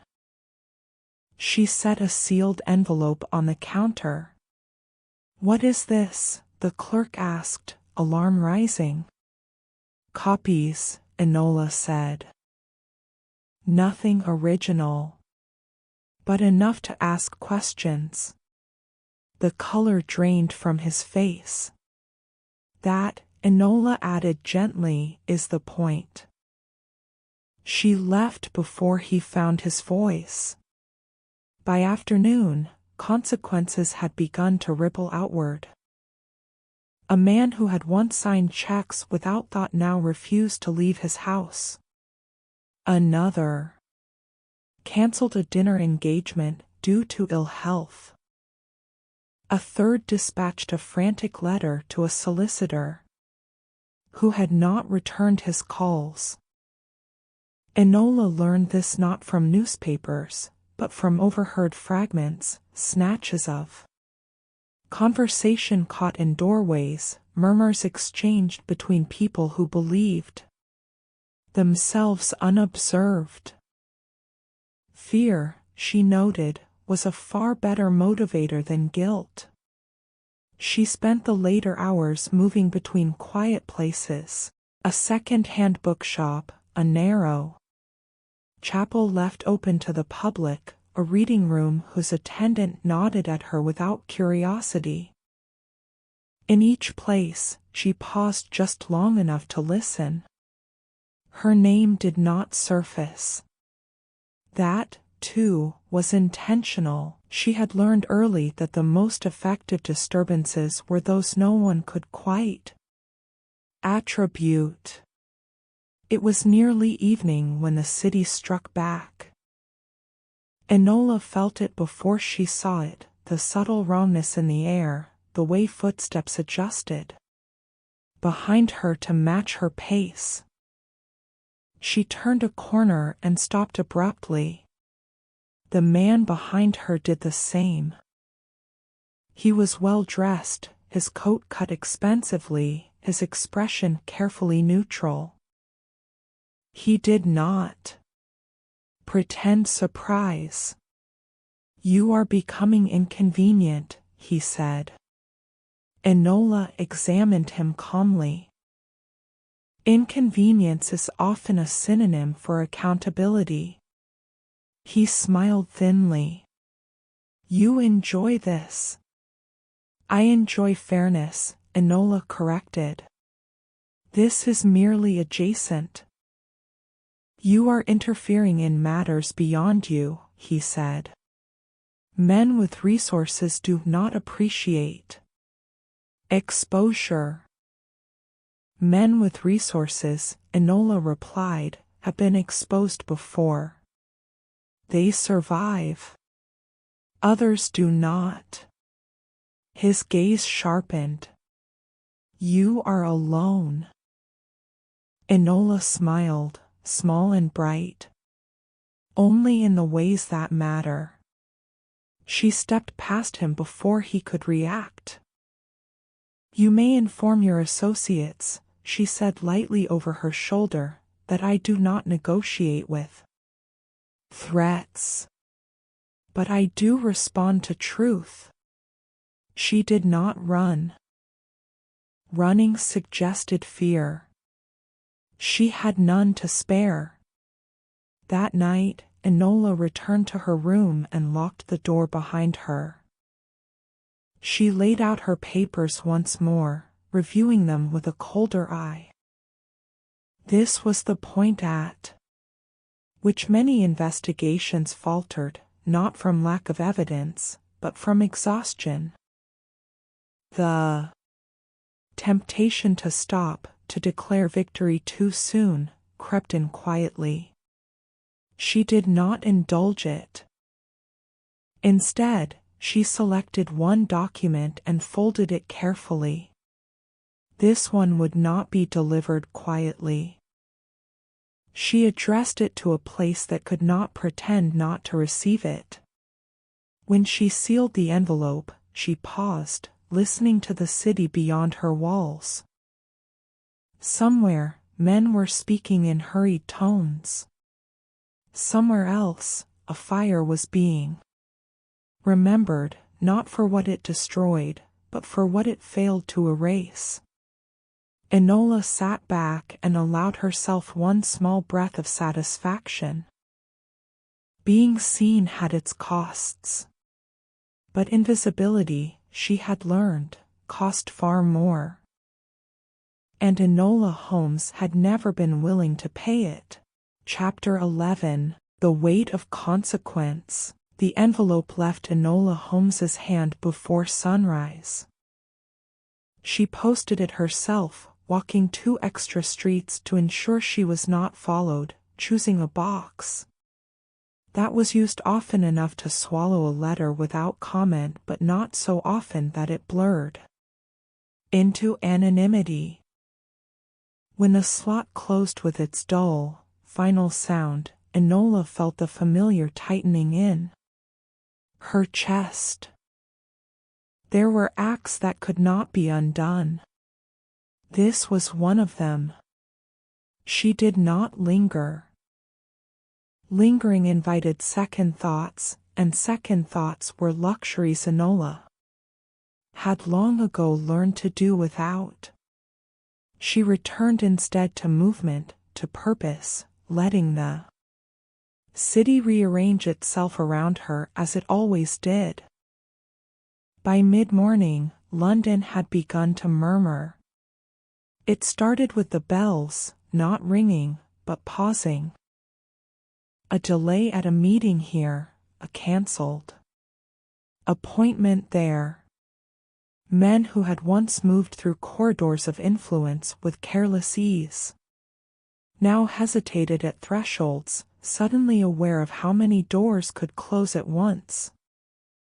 Enola noticed the change in the air as she passed through Covent Garden.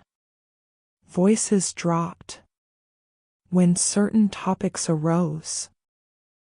A newspaper vendor argued sharply with a customer over an article that had not yet been printed. "Won't be long now," someone muttered. Enola bought an apple and listened. The article appeared just after noon. Not a sensational piece. Not an exposé blazing with accusation. It was worse than that. It was precise. It spoke of reopened inquiries, of documents newly surfaced, of patterns identified across years, across districts, across fires long dismissed as misfortune. Names were not yet printed, but affiliations were. Dates, locations. Enough to make denial difficult. Enough to make silence impossible. Enola read the column once, then again, her expression unreadable. She folded the paper carefully and slipped it into her satchel alongside the unburned photograph. This is the moment, she thought. The point at which truth becomes heavier than fear. She did not congratulate herself. There was nothing celebratory about what came next. Exposure carried consequences for everyone involved, not only the guilty, but the complicit, the frightened, the careless. And sometimes, for the innocent who happened to stand too close. When foundations cracked, Enola had learned to accept this without surrendering to it. That afternoon, a message reached her by way of a boy who did not meet her eyes and ran off. Too quickly to be questioned.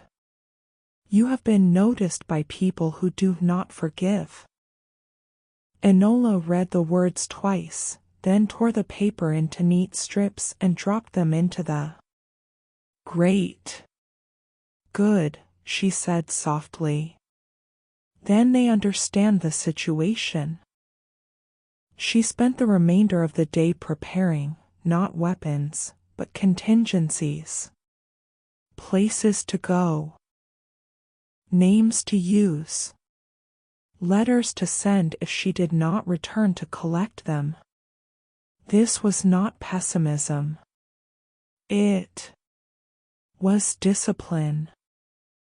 As dusk settled, she allowed herself to sit for the first time since morning, exhaustion creeping into her bones now that she permitted it. She thought of Eleanor Blake, living openly at last. She thought of Thomas Pike, free and bewildered and innocent as he had always been. She thought of Mrs. Crowe, still standing watch in a house that would never quite forget what it had sheltered. And she thought, briefly, of Julian Fairley, of how fear had driven him to flame, and flame had failed him. Fear always did, eventually. The knock came after dark. 3 firm taps, measured, deliberate. Enola did not move at once. She listened. Only one set of footsteps. No shifting, no murmured voices beyond the door. Whoever stood there believed themselves safe or wished to appear so. Enola rose, crossed the room, and opened the door. The man on the threshold was older than the others she had encountered. Gray threaded his hair, but his posture remained straight, his gaze steady. He wore a coat of excellent quality and the expression of someone accustomed to being obeyed.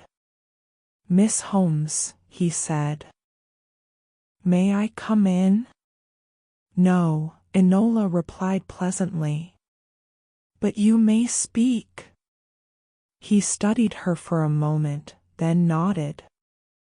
"Very well." "You have disrupted a long-standing equilibrium," he said. "Men of consequence are displeased." "I imagine they are," Enola said. "Consequences are rarely comfortable." He exhaled slowly. "You could have handled this differently." "I could not," Enola replied. "That is the trouble with integrity. It limits one's options."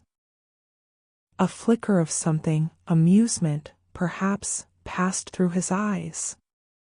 "You are young," he said. "You believe exposure leads to correction." "I believe exposure leads to choice," Enola said. "What follows is up to others." He paused. "And if those choices include retaliation?" Enola met his gaze without flinching. "Then I will respond accordingly." Silence stretched between them, taut as wire. At last, the man inclined his head. "You are more troublesome than anticipated." "Thank you," Enola said. "I work at it." He turned and walked away without another word. Enola closed the door and leaned briefly against it, allowing herself one slow breath. That, she knew, had not been a threat. It had been an assessment. Later, as she lay awake in the dark, Enola considered the shape of the path she had chosen. She could have stopped after Fairley Manor. could have declared the mystery solved, the photograph explained, the fire extinguished. But injustice, once glimpsed clearly, had a way of demanding more than tidy endings. The cost of being seen was real. But so was the cost of turning away. Enola Holmes, who had never been content to live quietly where noise was required, stared up at the ceiling and smiled faintly. Tomorrow would bring consequences. And she would meet them, as she always did. With her eyes open. Chapter 12. The Shape of What Comes After. Morning did not arrive gently. It came in sharp lines of light and sound, the scrape of carriage wheels on stone, the bark of a vendor's call, the clatter of a door slammed in haste. London had woken with intention, and Enola Holmes woke with it, her thoughts already aligned. She dressed quickly, choosing clothing meant for movement rather than notice. The city was shifting again, she could feel it. Yesterday's exposure had not settled matters, it had unsettled them. The men who had relied upon silence were scrambling now, not toward repentance, but toward preservation. That, Enola knew, was the most dangerous moment. She left her lodging early, taking a route she had not walked in weeks. Twice she doubled back. Without obvious cause, once she crossed the street simply because the pavement changed texture beneath her boots. No one followed her openly. That did not mean no one watched. At a narrow bookshop tucked between a tobacconist and a closed tailor's, Enola slipped inside.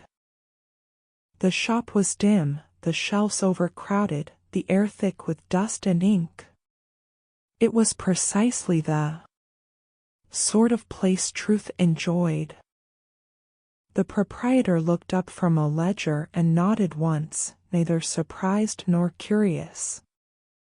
"You are early," he said. "I am on time," Enola replied. "The world is merely late."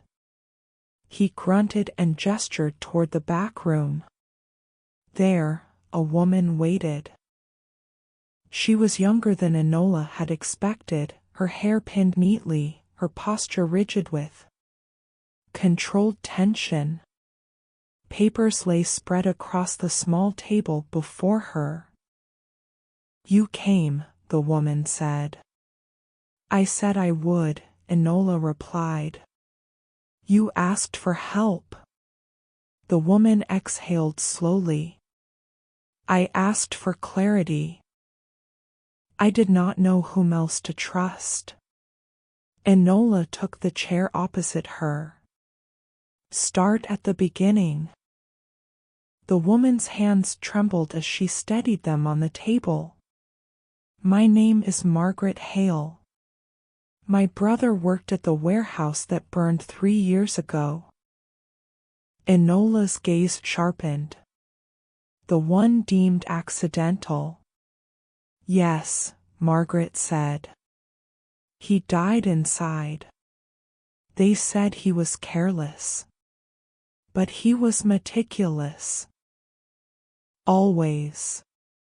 Enola listened without interruption. "He had written letters," Margaret continued. "To me. About papers he had seen. Accounts. Names.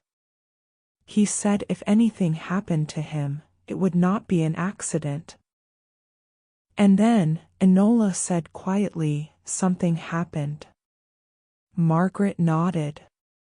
"The fire destroyed everything. Except this." She slid a folded sheet across the table. Enola read it carefully. It was incomplete, half a list, half a warning. Names already familiar to Enola appeared there, interspersed with dates and locations. "You have been holding this for 3 years," Enola said.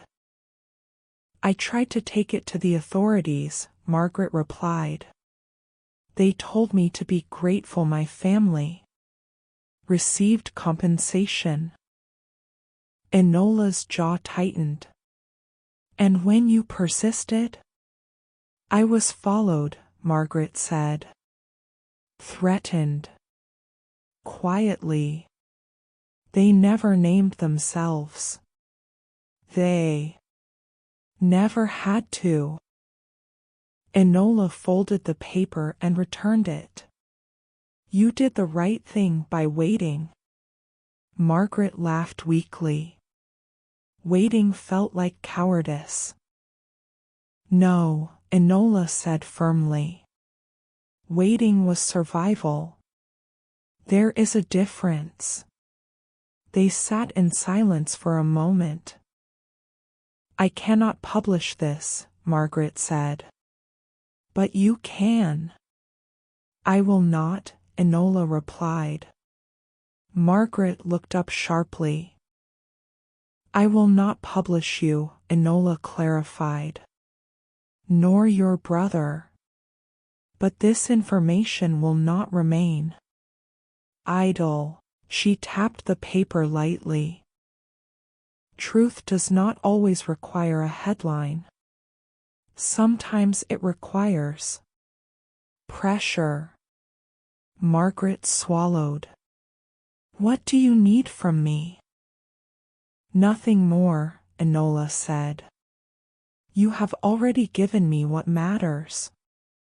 Margaret hesitated, then nodded. "Then I will leave London." "That would be wise," Enola said. "Not because you are wrong, but because you are right." They parted without ceremony. By midday, Enola had adjusted her plans. The pattern was no longer abstract. It had faces now. Names. Families. Fires that had taken.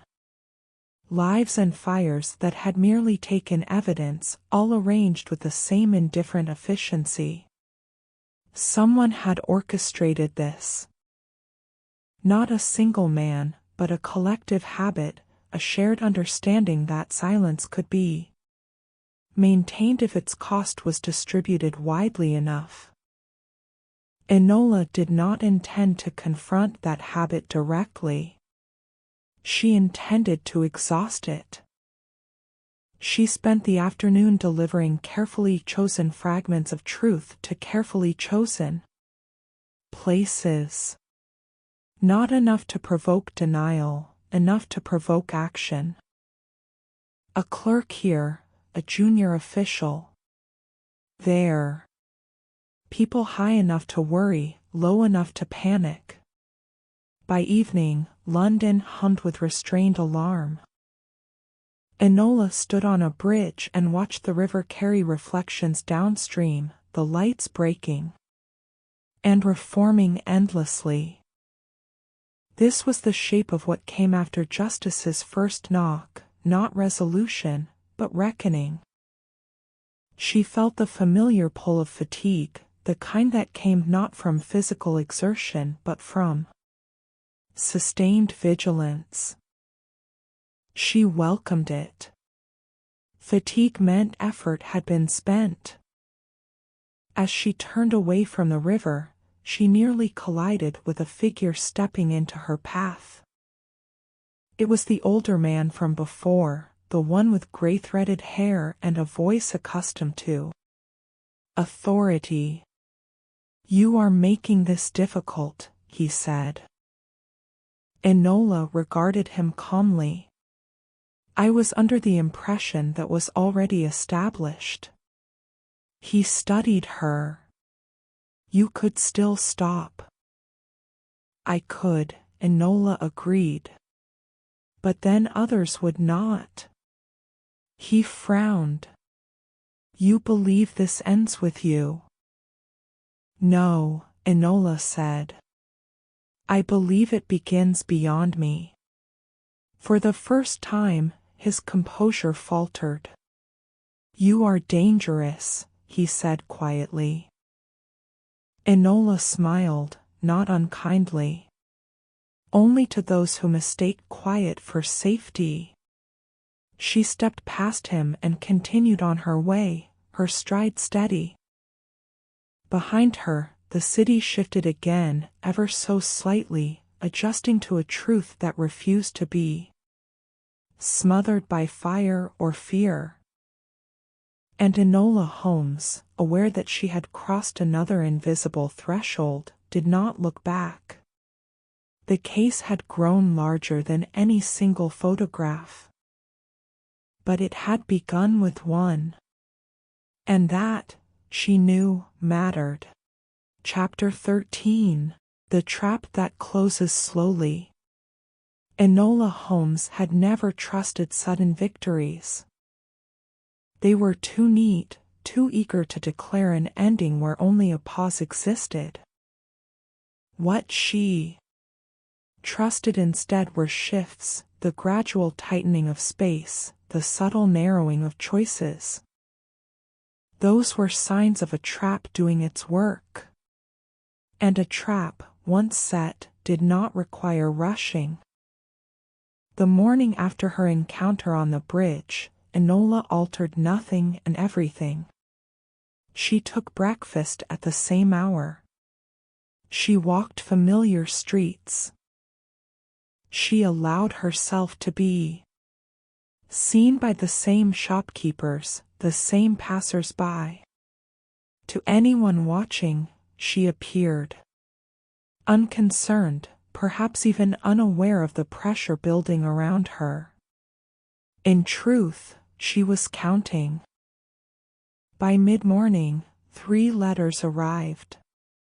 By noon, 5. By late afternoon, someone attempted to follow her and failed badly enough that she nearly laughed. The trap was tightening. Each letter bore a different hand, a different tone. Some were polite inquiries masked as professional courtesy. Others carried veiled irritation. One attempted reassurance, an appeal to reason, to discretion, to mutual benefit. That one interested her most. She read it twice, then folded it carefully and placed it apart from the others. We believe this matter has escalated unnecessarily.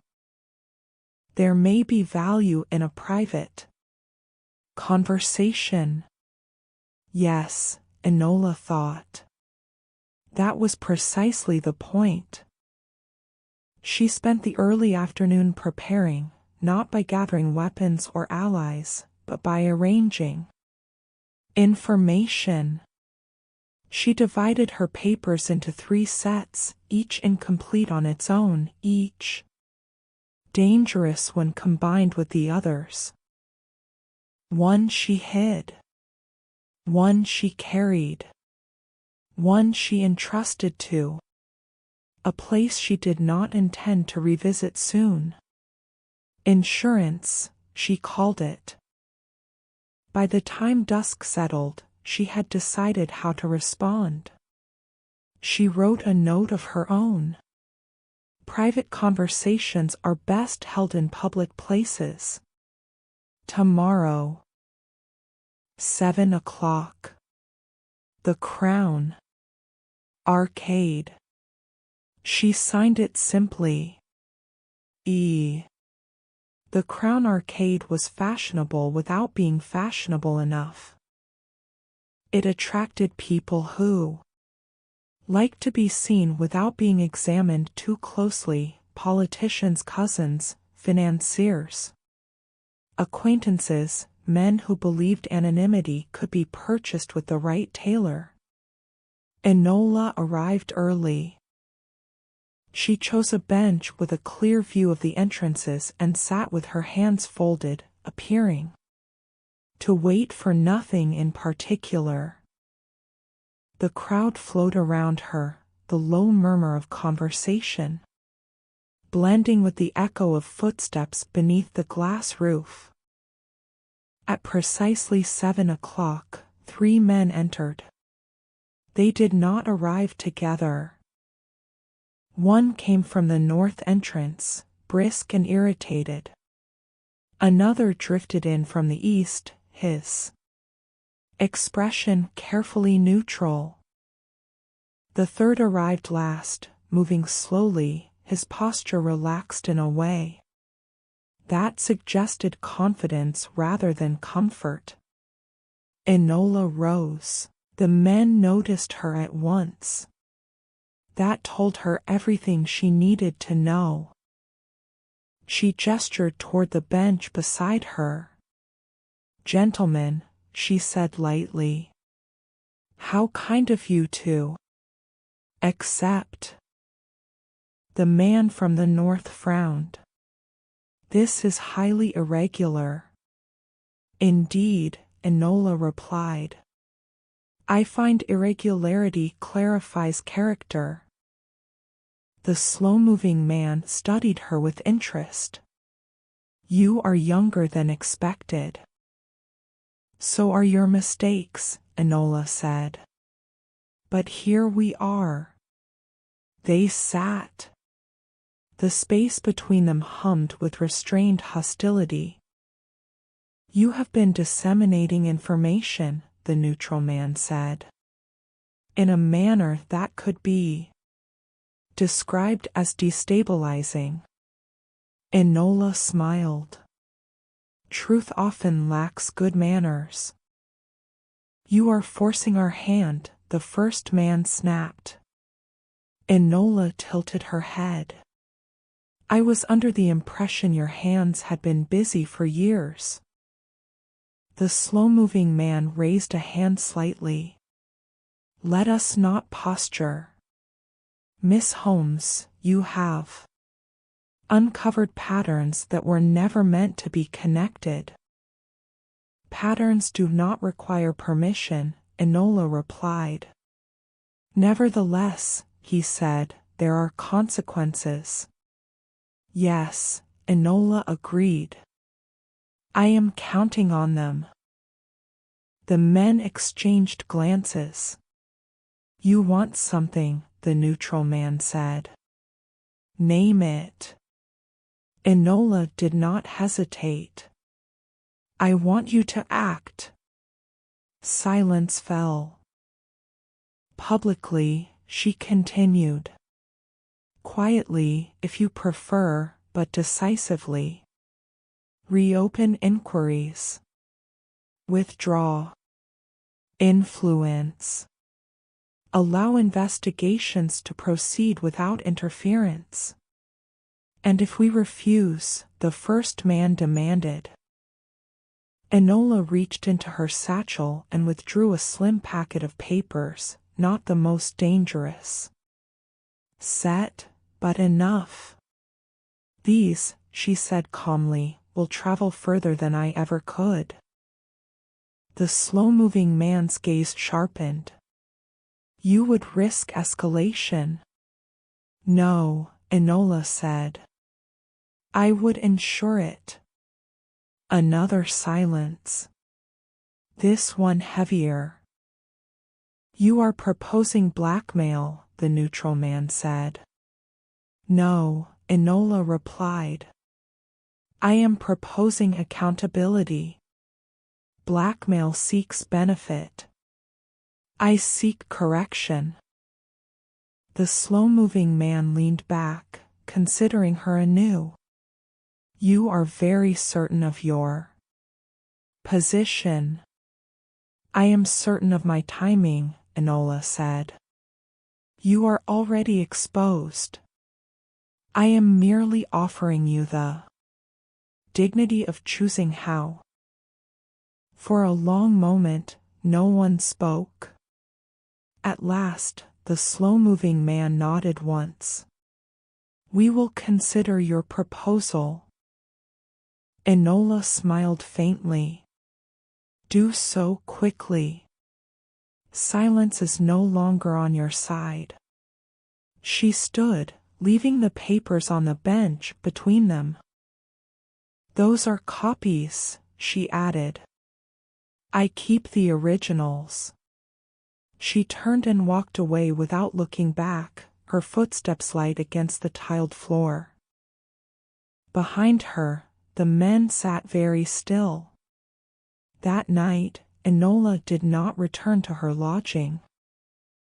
Instead, she took a room under a borrowed name and slept for 4 uninterrupted hours, the deepest rest she had allowed herself in days. When she woke, the city was already changing. By morning, 2 inquiries had been announced. By midday, a resignation followed. By evening, a fire from years ago had been officially reclassified. Enola read the notices quietly, her expression unreadable. The trap had closed, not with a snap, but with a gradual, inevitable pressure that left no room to slip free. She folded the paper and tucked it away. This was not an ending. But it was, at last, a turning. And Enola Holmes, who had set the trap with patience rather than force, allowed herself one small, private smile, because slow traps, she had learned, were the ones no one escaped. Chapter 14. Ash settles, truth remains. The city did not cheer. Enola Holmes would have mistrusted it if it had. Instead, London absorbed the news the way it absorbed everything else, with a slow, almost resentful acceptance.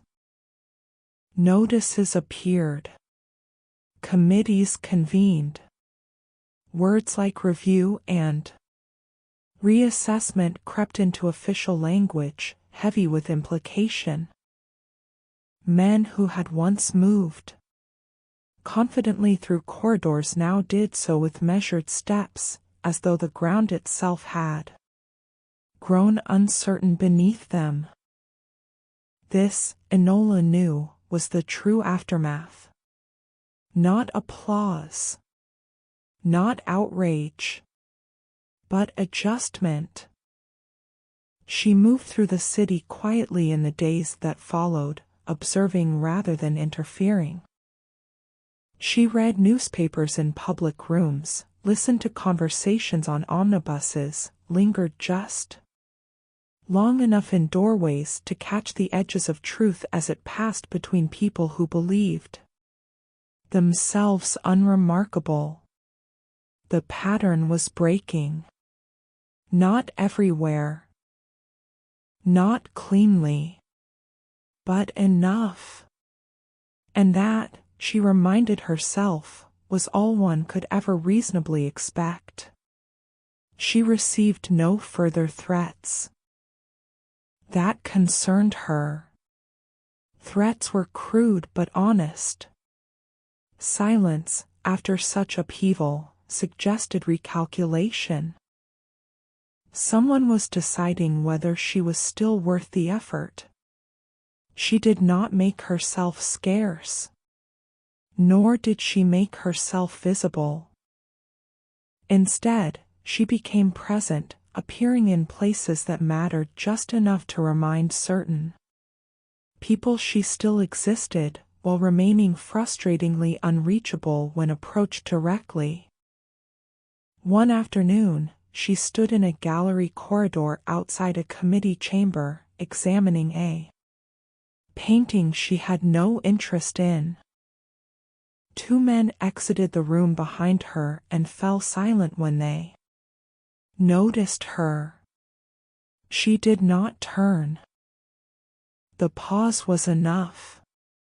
Late in the week, a letter arrived bearing a familiar hand. It was from Eleanor Blake. I read the notice today, it said. They have reopened the inquiry into the warehouse. My name was not mentioned, nor was my brother's. That matters. Enola smiled as she read on. I will not pretend this restores what was taken.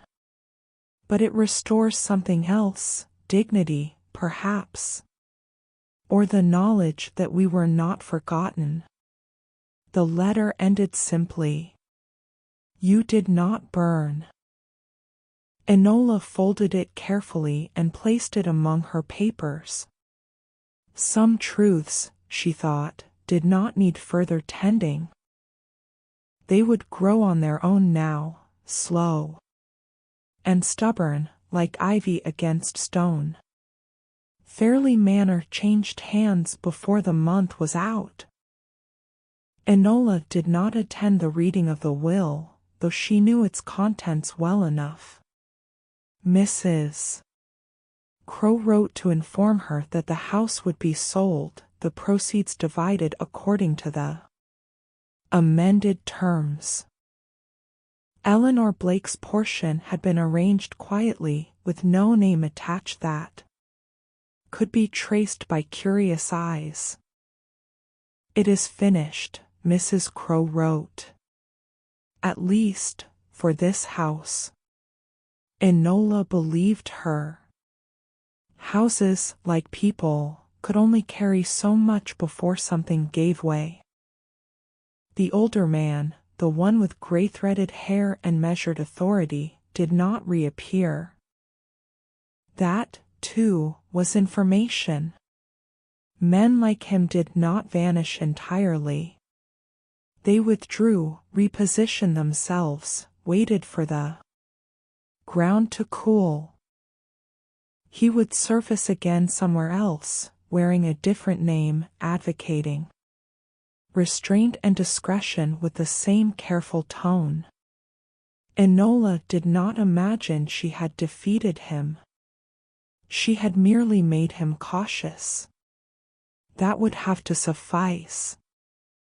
On a quiet evening near the end of the week, Enola returned at last to her small room above the milliner's shop. Mrs. Finch greeted her with a nod and a remark about the weather.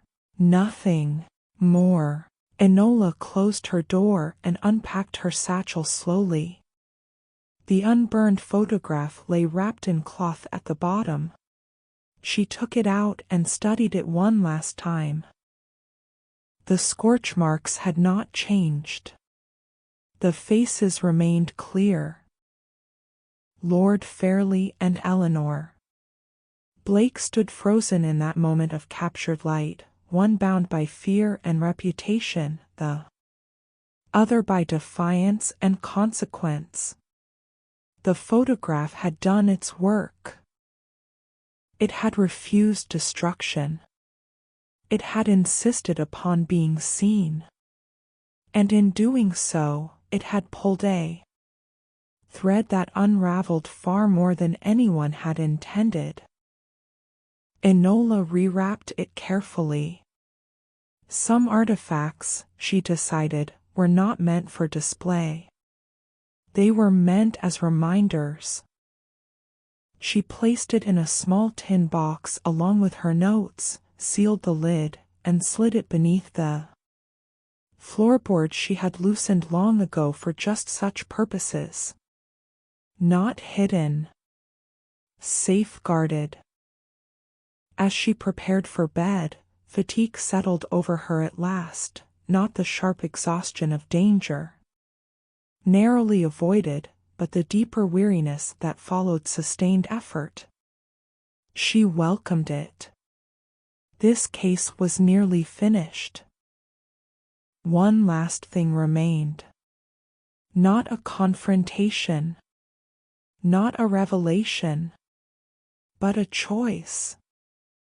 As Enola lay back and extinguished the lamp, she allowed herself to think, not of what she had done, but of what she would do next. She could disappear for a time. Travel. Let the city rearrange itself without her interference. Or she could remain. Because the truth, once stirred, rarely settled neatly. And where one fire had failed to erase a photograph, others might yet be lit with the same intent. Enola Holmes smiled faintly in the darkness. Tomorrow, she would decide. And whatever she chose, it would not be quiet. Because ash, once disturbed, never quite lay still again. Chapter 15. What endures? Morning came softly at last. Enola Holmes woke to it without haste, the pale light slipping through the curtains as though uncertain of its welcome. The city beyond her window stirred in familiar rhythms, unremarkable, persistent, alive. It was the sound of continuation, and Enola listened to it with a quiet sense of satisfaction. This was how endings truly announced themselves. Not with triumph, not with finality, but with the simple decision to go on. She rose, dressed, and packed her satchel with deliberate care. There was less in it now than there had been weeks ago. Papers had been distributed, truths placed where they could not easily be retrieved and hidden again. Names had entered records. Patterns had been broken, not everywhere, not forever, but enough. Enough to matter. Before leaving, Enola knelt and lifted the loose floorboard one last time. She checked the tin box, ensuring it remained undisturbed, then replaced the board and pressed it flush. Some truths did not require constant guardianship. They only needed a safe place to exist. London greeted her with a changed face.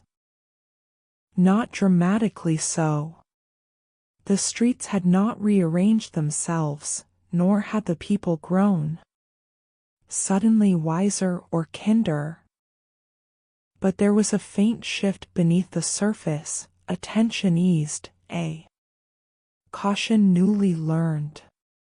She passed a newsboy calling out the morning headlines. Inquiry continues. Witnesses to be heard. Reforms proposed.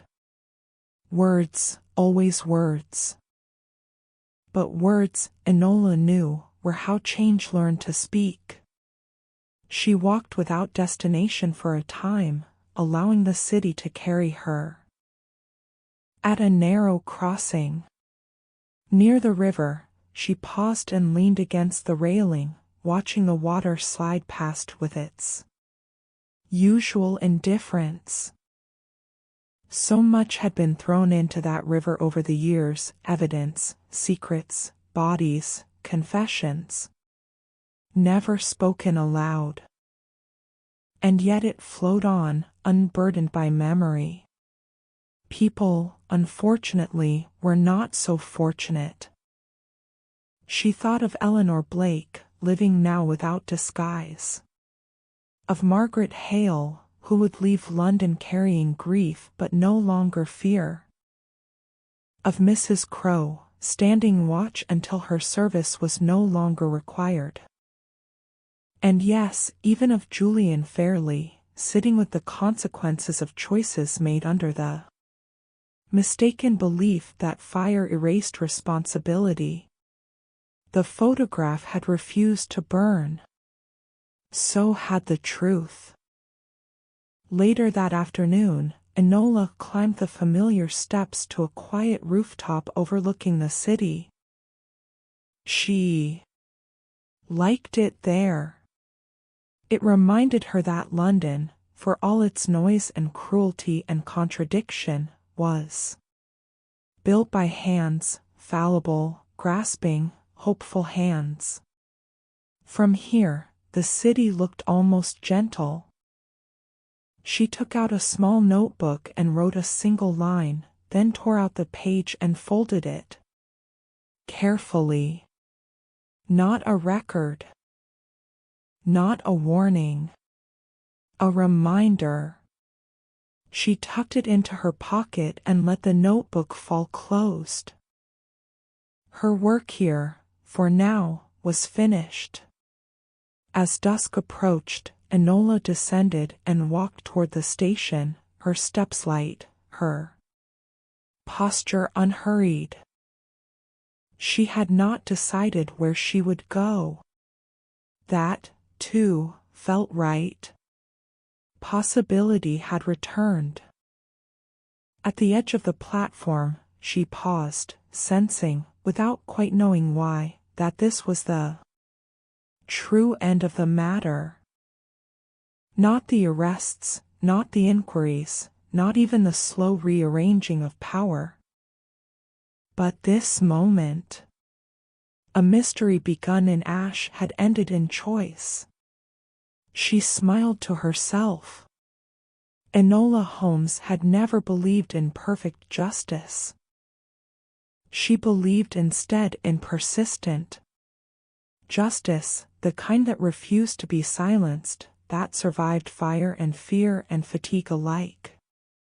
The kind that lingered. As the train pulled in and the platform stirred with motion, Enola stepped forward without looking back. The unburned photograph rested safely out of sight. The truth had been seen. The world, imperfect as ever, moved on. And Enola Holmes moved with it, alert, unafraid, and already listening for the next quiet thing that would not stay buried. Chapter 16. The Quiet After the Turning. Enola Holmes had thought the ending would feel different. She had imagined, though she would never have admitted it aloud, that there might be a moment of certainty, a clear sensation of finished. Instead, what followed the closing of the case was something far subtler, a loosening. As though a knot she had carried in her body for weeks had finally decided to release itself, strand by careful strand. The train carried her northward, not with urgency, but with intention. She sat by the window, watching the countryside unspool, hedges, fields, villages that appeared and vanished again, like half-remembered dreams. She did not know how long she would be gone, only that movement itself felt necessary. Stillness, after so much vigilance, could be dangerous. Across from her sat an elderly woman knitting with deliberate patience. She glanced up at Enola once, smiled faintly, and returned to her work without comment. Enola appreciated that silence, when chosen, could be a gift. She rested her head lightly against the window and allowed her thoughts to wander, not backward into the details of the case, but forward into the uncertain shape of what came next. Justice, she reflected, was not a single act. It was a practice. One did not solve it and move on. One tended it, as one tended a fire meant to warm rather than destroy, carefully, watchfully, always alert to what it might become if neglected. She left the train at a small station just before dusk, the name of the place unimportant. The air was cooler here, cleaner.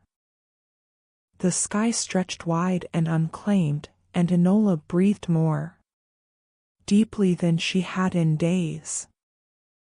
She walked along a narrow road bordered by stone walls and late-blooming wildflowers, her boots finding their rhythm without effort.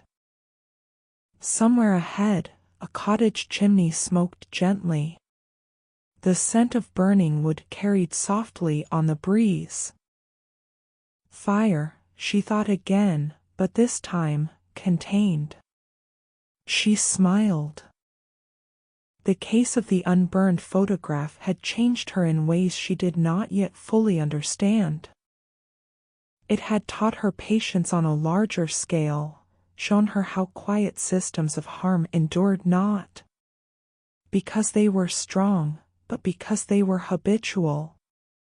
Habits, she knew, could be broken, but only by those willing to persist long after the moment of discovery. That night, Enola stayed in a modest room above a baker's shop. She ate bread still warm from the oven and drank milk poured without ceremony. When she retired, she slept without dreams. For the first time in many weeks. No fires. No footsteps. No whispered warnings. Only rest. In the morning, she woke with a familiar spark returning, not urgency, but curiosity. The world had not emptied itself of mystery while she slept. It never did. Downstairs, the baker argued cheerfully with a customer about the price of flour. Outside, a child chased a runaway hoop down the street, laughing breathlessly. Life continued, heedless of secrets uncovered and power unsettled. And that, Enola realized, was precisely why her work mattered. Not for recognition, not for victory, but for this, ordinary moments made safer by truths no longer hidden. She paid for her breakfast, thanked the baker, and stepped back into the morning. Where she would go next remained undecided. But she was listening again. And somewhere, perhaps in a quiet village, perhaps in a grand house pretending to be peaceful, something was already waiting to be seen. Enola Holmes adjusted her coat, squared her shoulders, and set off down the road, her steps light, her eyes sharp, her spirit undimmed. Some mysteries burned themselves out. Others, like photographs and truths and determined young women, endured. And Enola, smiling to herself as the day unfolded, was very much still here. Chapter 17. A Whisper in Ordinary Places. Enola Holmes had learned to mistrust peace. Not because she disliked it, on the contrary, she valued it highly, but because peace was rarely permanent. It drifted in and out like fair weather, and those who believed it could be relied upon often stopped watching the horizon. Enola did not stop watching. She spent several days in the small town without incident, walking its lanes, observing its rhythms, letting herself be mistaken for an unremarkable traveler with no particular destination. That anonymity was useful. It loosened tongues. It softened glances. It invited the sort of truths that preferred to arrive quietly. On the third afternoon, as she sat on a bench near the green with a book open on her lap, she heard it. A whisper. Not literal, not a sound carried by air, but a disturbance in the ordinary flow of things. A pause. too long between sentences. A glance exchanged too quickly between two women passing one another. A name spoken and immediately swallowed. Enola closed her book. The name had been Harcourt. She frowned faintly. The solicitor. London. Finished business, she had assumed. Assumptions, she reminded herself, were the most reliable way to miss something important. She rose and followed the direction the women had gone, not closely enough to alarm, not distantly enough to lose them. They entered a small notions shop, where bells chimed gently. Overhead. Enola waited outside, pretending interest in a basket of apples, listening. Not right, one woman murmured. Said it was settled, the other replied. Papers missing. Enola's attention sharpened. When the women emerged again, she caught one of them gently by the sleeve. I beg your pardon, Enola said with a polite smile. I could not help overhearing. You mentioned Mr. Harcourt? The woman stiffened. You should not listen to other people's conversations. True, Enola agreed. But you should also not whisper in public places. It invites curiosity. The woman hesitated, then sighed. It is nothing. Or it ought to be. Those are my favorite sorts of nothings, Enola said. They are rarely honest. The woman studied her, then relented. He came through here last week. Looking for documents. Old ones. Asked after a family who lived nearby years ago. And did he find them? Enola asked. No, the woman said. They burned. House fire, years back. Enola's pulse quickened. Fire again. And Mr. Harcourt was disappointed, Enola prompted gently. Yes, the woman said. Angrier than was proper. Enola thanked her and stepped back, her mind already rearranging itself. So, loose ends had not been left loose by accident. Someone, somewhere, was still attempting to gather what had survived. That evening, Enola walked beyond the town limits to a low hill overlooking fields and hedgerows stitched together by fading light. She sat there as dusk gathered, the sky turning soft and bruised with color. She thought of the pattern again, not the one she had already exposed, but the one that followed it. When systems of silence collapsed, the people who depended on them did not simply vanish. They adapted. They searched for remnants. They tried to rebuild quieter versions of the same machinery. And now, someone was doing exactly that. Enola smiled slowly. Too late, she murmured. You should have learned. She did not feel anger, only clarity.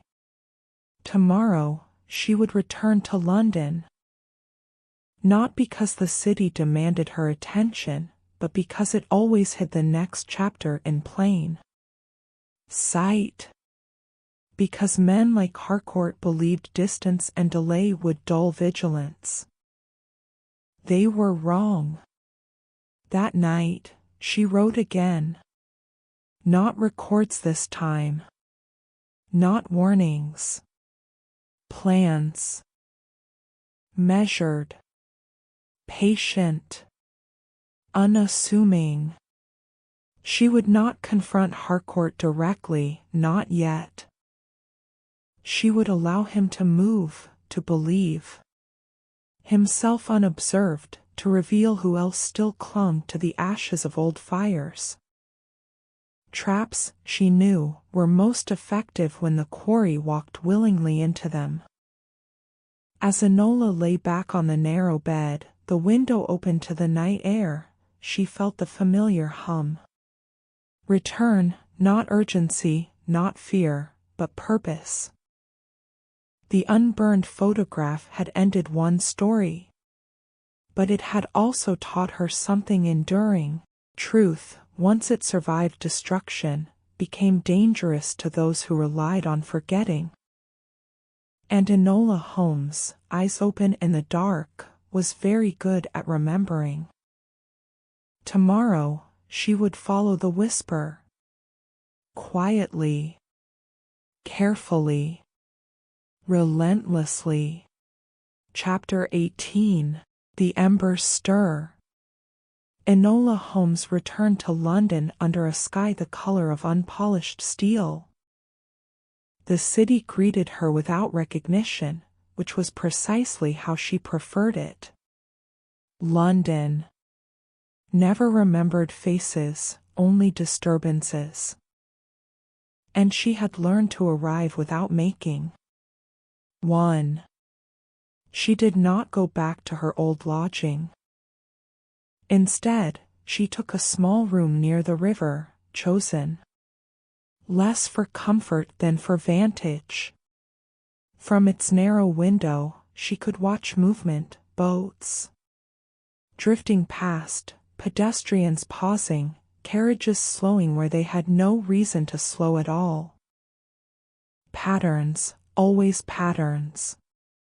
She unpacked only what she needed and tucked the rest away. Then she waited. Waiting, Enola had discovered, was not inactivity. It was observation stretched over time, sharpened by restraint. It did not take long. On the second afternoon, she saw him. Harcourt moved along the far side of the street, his shoulders hunched against the cold, his pace brisk but not hurried. He entered a building Enola did not recognize, a narrow structure, wedged between a printer's shop and a tobacconist. She noted the address, the angle of the doorway, the fact that he glanced over his shoulder before disappearing inside. Guilt, she thought, always learned to look back.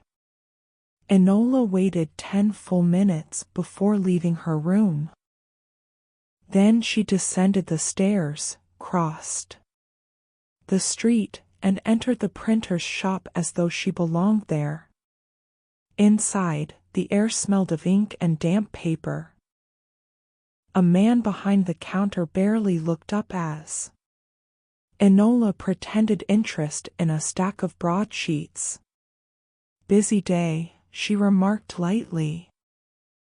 Always, the printer muttered. Too many people wanting old things made new. Or erased, Enola said pleasantly. That earned her a glance. Some things won't stay gone, the man replied after a moment. No matter how much heat you apply. Enola smiled. She purchased a sheet she did not need and left, satisfied. The building Harcourt had entered was not a residence. It was an archive, private, discreet, and expensive. The sort of place men paid to forget what they could not destroy. Enola's pulse quickened, not with fear, but anticipation. So this was where the embers had drifted. She did not enter that day, nor the next. Instead, she watched. She observed who came and went, at what hours, with which expressions. She noted which clerks avoided eye contact and which guards grew careless near dusk. She learned which doors were used and which were decorative. Knowledge, she knew, was cumulative. By the fourth evening, she was ready. She entered just before closing, dressed plainly, carrying a folder beneath her arm. No one stopped her.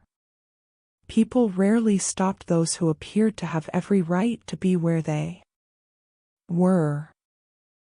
Inside, the building was quiet in a way that felt deliberate. Shelves rose like walls, their contents catalogued and controlled. Enola moved with purpose, her steps unhurried. A clerk approached her. "May I help you?" he asked. "Yes," Enola replied calmly. "I am looking for records related to a fire." "Several, in fact." The clerk frowned. "You will need authorization." Enola smiled. "I have it." She produced a document, not a forgery, exactly, but not a permission either. It was something better, a request written in a tone that assumed compliance. The clerk hesitated, then nodded. "Follow me." They walked deeper into the archive, past rows marked with dates and locations.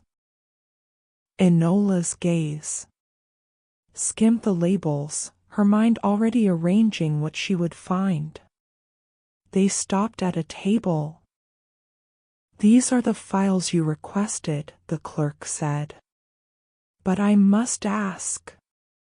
"You must not," Enola said gently. "Not if you value your position."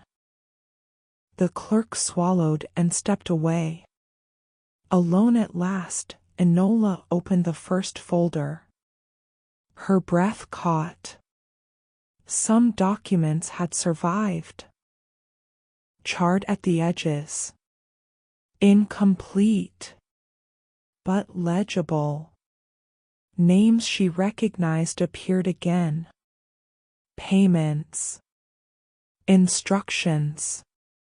Patterns unmistakable now, no longer merely suggested but confirmed. And there, tucked at the back of the final file, a photograph. Not the same one. Another. Different faces. Same intent. Fire had tried to claim this truth as well. And failed. Enola closed the folder slowly, her expression unreadable. "So," she murmured, "you thought you could gather the ashes and call them control." Footsteps sounded nearby. She did not look up. "You are not authorized to be here," Harcourt said from behind her. Enola turned at last, holding the photograph between her fingers. "On the contrary," she said. "I am exactly where I need to be." Harcourt's face drained of color. "You do not understand what you are interfering with," he said. "I understand perfectly," Enola replied. "You are trying to rebuild a silence that no longer belongs to you." He stepped closer, his voice low. "You could still walk away." Enola met his gaze, steady and unafraid. "You said that before," she replied. "You were wrong then, too." She set the photograph carefully atop the open file. "This," she continued, "will not burn. And neither will the rest. Harcourt stared at the evidence, then at her, his composure finally cracking. "You are relentless," he whispered. Enola smiled, fierce and bright. "I am attentive." Voices rose at the far end of the archive, clerks returning, footsteps approaching. Harcourt looked once more at the files, then turned and fled. Enola did not pursue him. She did not need to. She gathered the documents calmly and waited as the doors opened and questions followed. She answered them all with precision, with clarity, with truth that no longer feared the light. The embers had stirred. And this time, Enola Holmes intended to let the fire burn only one thing. The last refuge of silence. Chapter 19. The last refuge of silence. The archive did not erupt into chaos. Enola Holmes noted this with quiet interest as clerks gathered, voices low and uncertain, there. Eyes darting between the open folders on the table and the doorway through which Harcourt had vanished. Chaos would have been easier, noise could be dismissed, disorder blamed on. Confusion. What followed instead was something far more dangerous to those who depended on secrecy. Procedure. "Miss," one of the clerks said cautiously, "you will need to explain how you came to be in possession of these materials." Enola inclined her head. "Of course." She did not raise her voice. She did not dramatize. She simply spoke, clearly, sequentially, as though reciting facts already long agreed upon. "I am here because these documents were never meant to be hidden," she said. "They were meant to be lost. There is a difference. Lost things are searched for. Hidden things rely on silence." The clerk glanced at the others, uncertain. "These files," Enola continued, tapping the open folder lightly, "were removed from official circulation under the pretense of preservation. In truth, they were collected to prevent patterns from being observed." Another clerk, older, grayer, stepped closer and adjusted his spectacles. He examined the photograph lying atop the papers, his expression tightening. "This is evidence," he said quietly. "Yes," Enola replied. "And it has been evidence for years. It simply lacked an audience willing to look." A murmur rippled through the room. Someone closed a door. Someone else sent a runner for a supervisor. Enola did not interfere. Interference was unnecessary now. The machinery she had nudged into motion was beginning to turn on its own. She gathered the photograph and slipped it back into her satchel, leaving the rest exactly where it lay. "Do you intend to take that as well?" the older clerk asked. "No," Enola said. "This one is already accounted for." He studied her for a long moment, then nodded. "You understand that once this is reviewed, there will be inquiries?" "Yes," Enola said simply. "That is the idea." By the time she stepped back onto the street, night had settled fully over London. Gas lamps, cast trembling halos on the wet stone, and the river breathed nearby, steady and indifferent. She walked without hurry. Behind her, in the building she had left, records were being logged, supervisors summoned, procedures invoked that had not been tested in years. Men who believed themselves protected by distance and delay would soon learn otherwise. Not all at once, but enough. Enola felt the familiar ebb of tension in her body, the sense of a long-held breath finally released. The case had not concluded with a flourish or a declaration. It had concluded with exposure, the kind that did not shout but endured. She crossed a bridge and paused at its center, resting her hands on the cold stone rail. Below her, the water moved on, carrying reflections of light that fractured and reformed endlessly. Fire tried to erase. Water carried away. But truth settled. It lodged itself in memory, in record, in the quiet understanding that something once hidden had been seen and could not be unseen. Enola closed her eyes briefly. She thought of the first photograph, the one that had refused to burn. How strange it seemed, now that such a small thing had led her here. Or perhaps not strange at all. Often, the smallest survivals mattered most.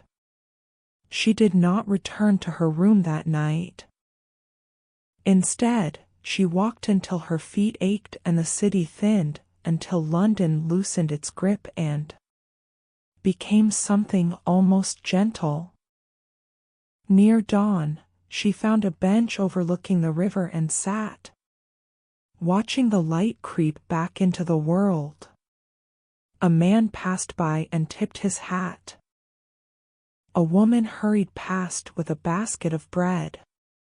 Life, unremarkable and precious, resumed its quiet insistence. Enola smiled faintly.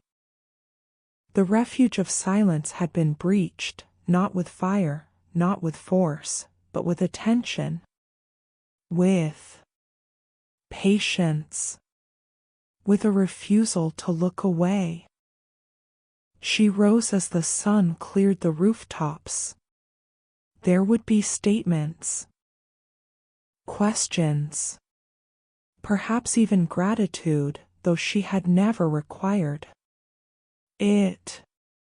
There would also be resistance, backlash, attempts to reshape the narrative into something smaller and safer. Let them try. Enola Holmes adjusted her coat and set off once more, her stride light, her gaze already alert. Because she knew now, more clearly than ever, that silence was not defeated in a single moment. It was defeated by those who kept listening long after others grew tired. And Enola, attentive to the end, had no intention of stopping now. Chapter 20: The Light That Stays. The city breathed differently in the days that followed. Enola Holmes felt it in the pauses between footsteps, in the way conversations no longer faltered quite so sharply when certain subjects arose. London had not transformed, she would never have trusted such a thing, but it had adjusted. The weight of long-held silence had shifted, redistributed, no longer resting comfortably on the same shoulders. That was how change most often arrived. Quietly, reluctantly, and then, all at once, unmistakably. Enola did not attend the inquiries that followed. She did not sit in galleries or linger near offices, where men learned, with varying degrees of grace, that their influence had limits. Others would do that work now: clerks, officials, witnesses who had waited years for permission to speak. Her role had ended where it always did. At the moment truth could stand without her. She spent her mornings walking, sometimes along the river, sometimes through streets she had not yet memorized. She let herself become just another young woman among many, her keen eyes softened, her mind alert but unburdened. One afternoon, she paused before a small photographer's shop. In the window hung a collection of portraits, families, children, couples standing stiffly together, hoping to be remembered exactly as they were. Enola smiled. Photographs, she had learned, were strange things. They tried to capture moments, but what they truly preserved were proofs that someone had stood there, that something had existed. That light had once touched a face and refused to forget it. She did not go inside. Some symbols were best left untouched. On her final evening in London, at least for now, Enola returned to the quiet room above the milliner's shop. She packed lightly, as she always did, leaving behind only what she could afford to lose. Before she left, she sat at the small desk and wrote one last note. Not an account. Not evidence. A reflection. Fire destroys what it can, but what it cannot destroy becomes dangerous to those who lit it. She folded the paper and slipped it into her pocket. Outside, the street was calm. Ordinary. Safe enough for the moment. Enola stepped into it without hesitation. She did not know where she would go next. A village, perhaps. A house too quiet. A place where someone had decided that the past was easier to erase than to face. Wherever it was, she would hear it. Because Enola Holmes had learned something enduring from the photograph that would not burn. Truth did not require permission to exist. It only required someone willing to notice when it survived. She walked on, her figure soon lost among many, her presence unremarkable to anyone who did not know how to look. But somewhere, always somewhere, another quiet mystery was already waiting. And Enola Holmes, alert and unafraid, would answer it. If you found yourself drifting, listening, or quietly imagining alongside Enola tonight, you are warmly invited to return. Dizzy, follow or save this story if you'd like more fall asleep mysteries, gentle suspense, and thoughtful adventures. Open book, share it with someone who loves cozy intrigue and clever heroines. Milky Way, and when you're ready, rest, because some stories don't end loudly, they stay with us. Good night.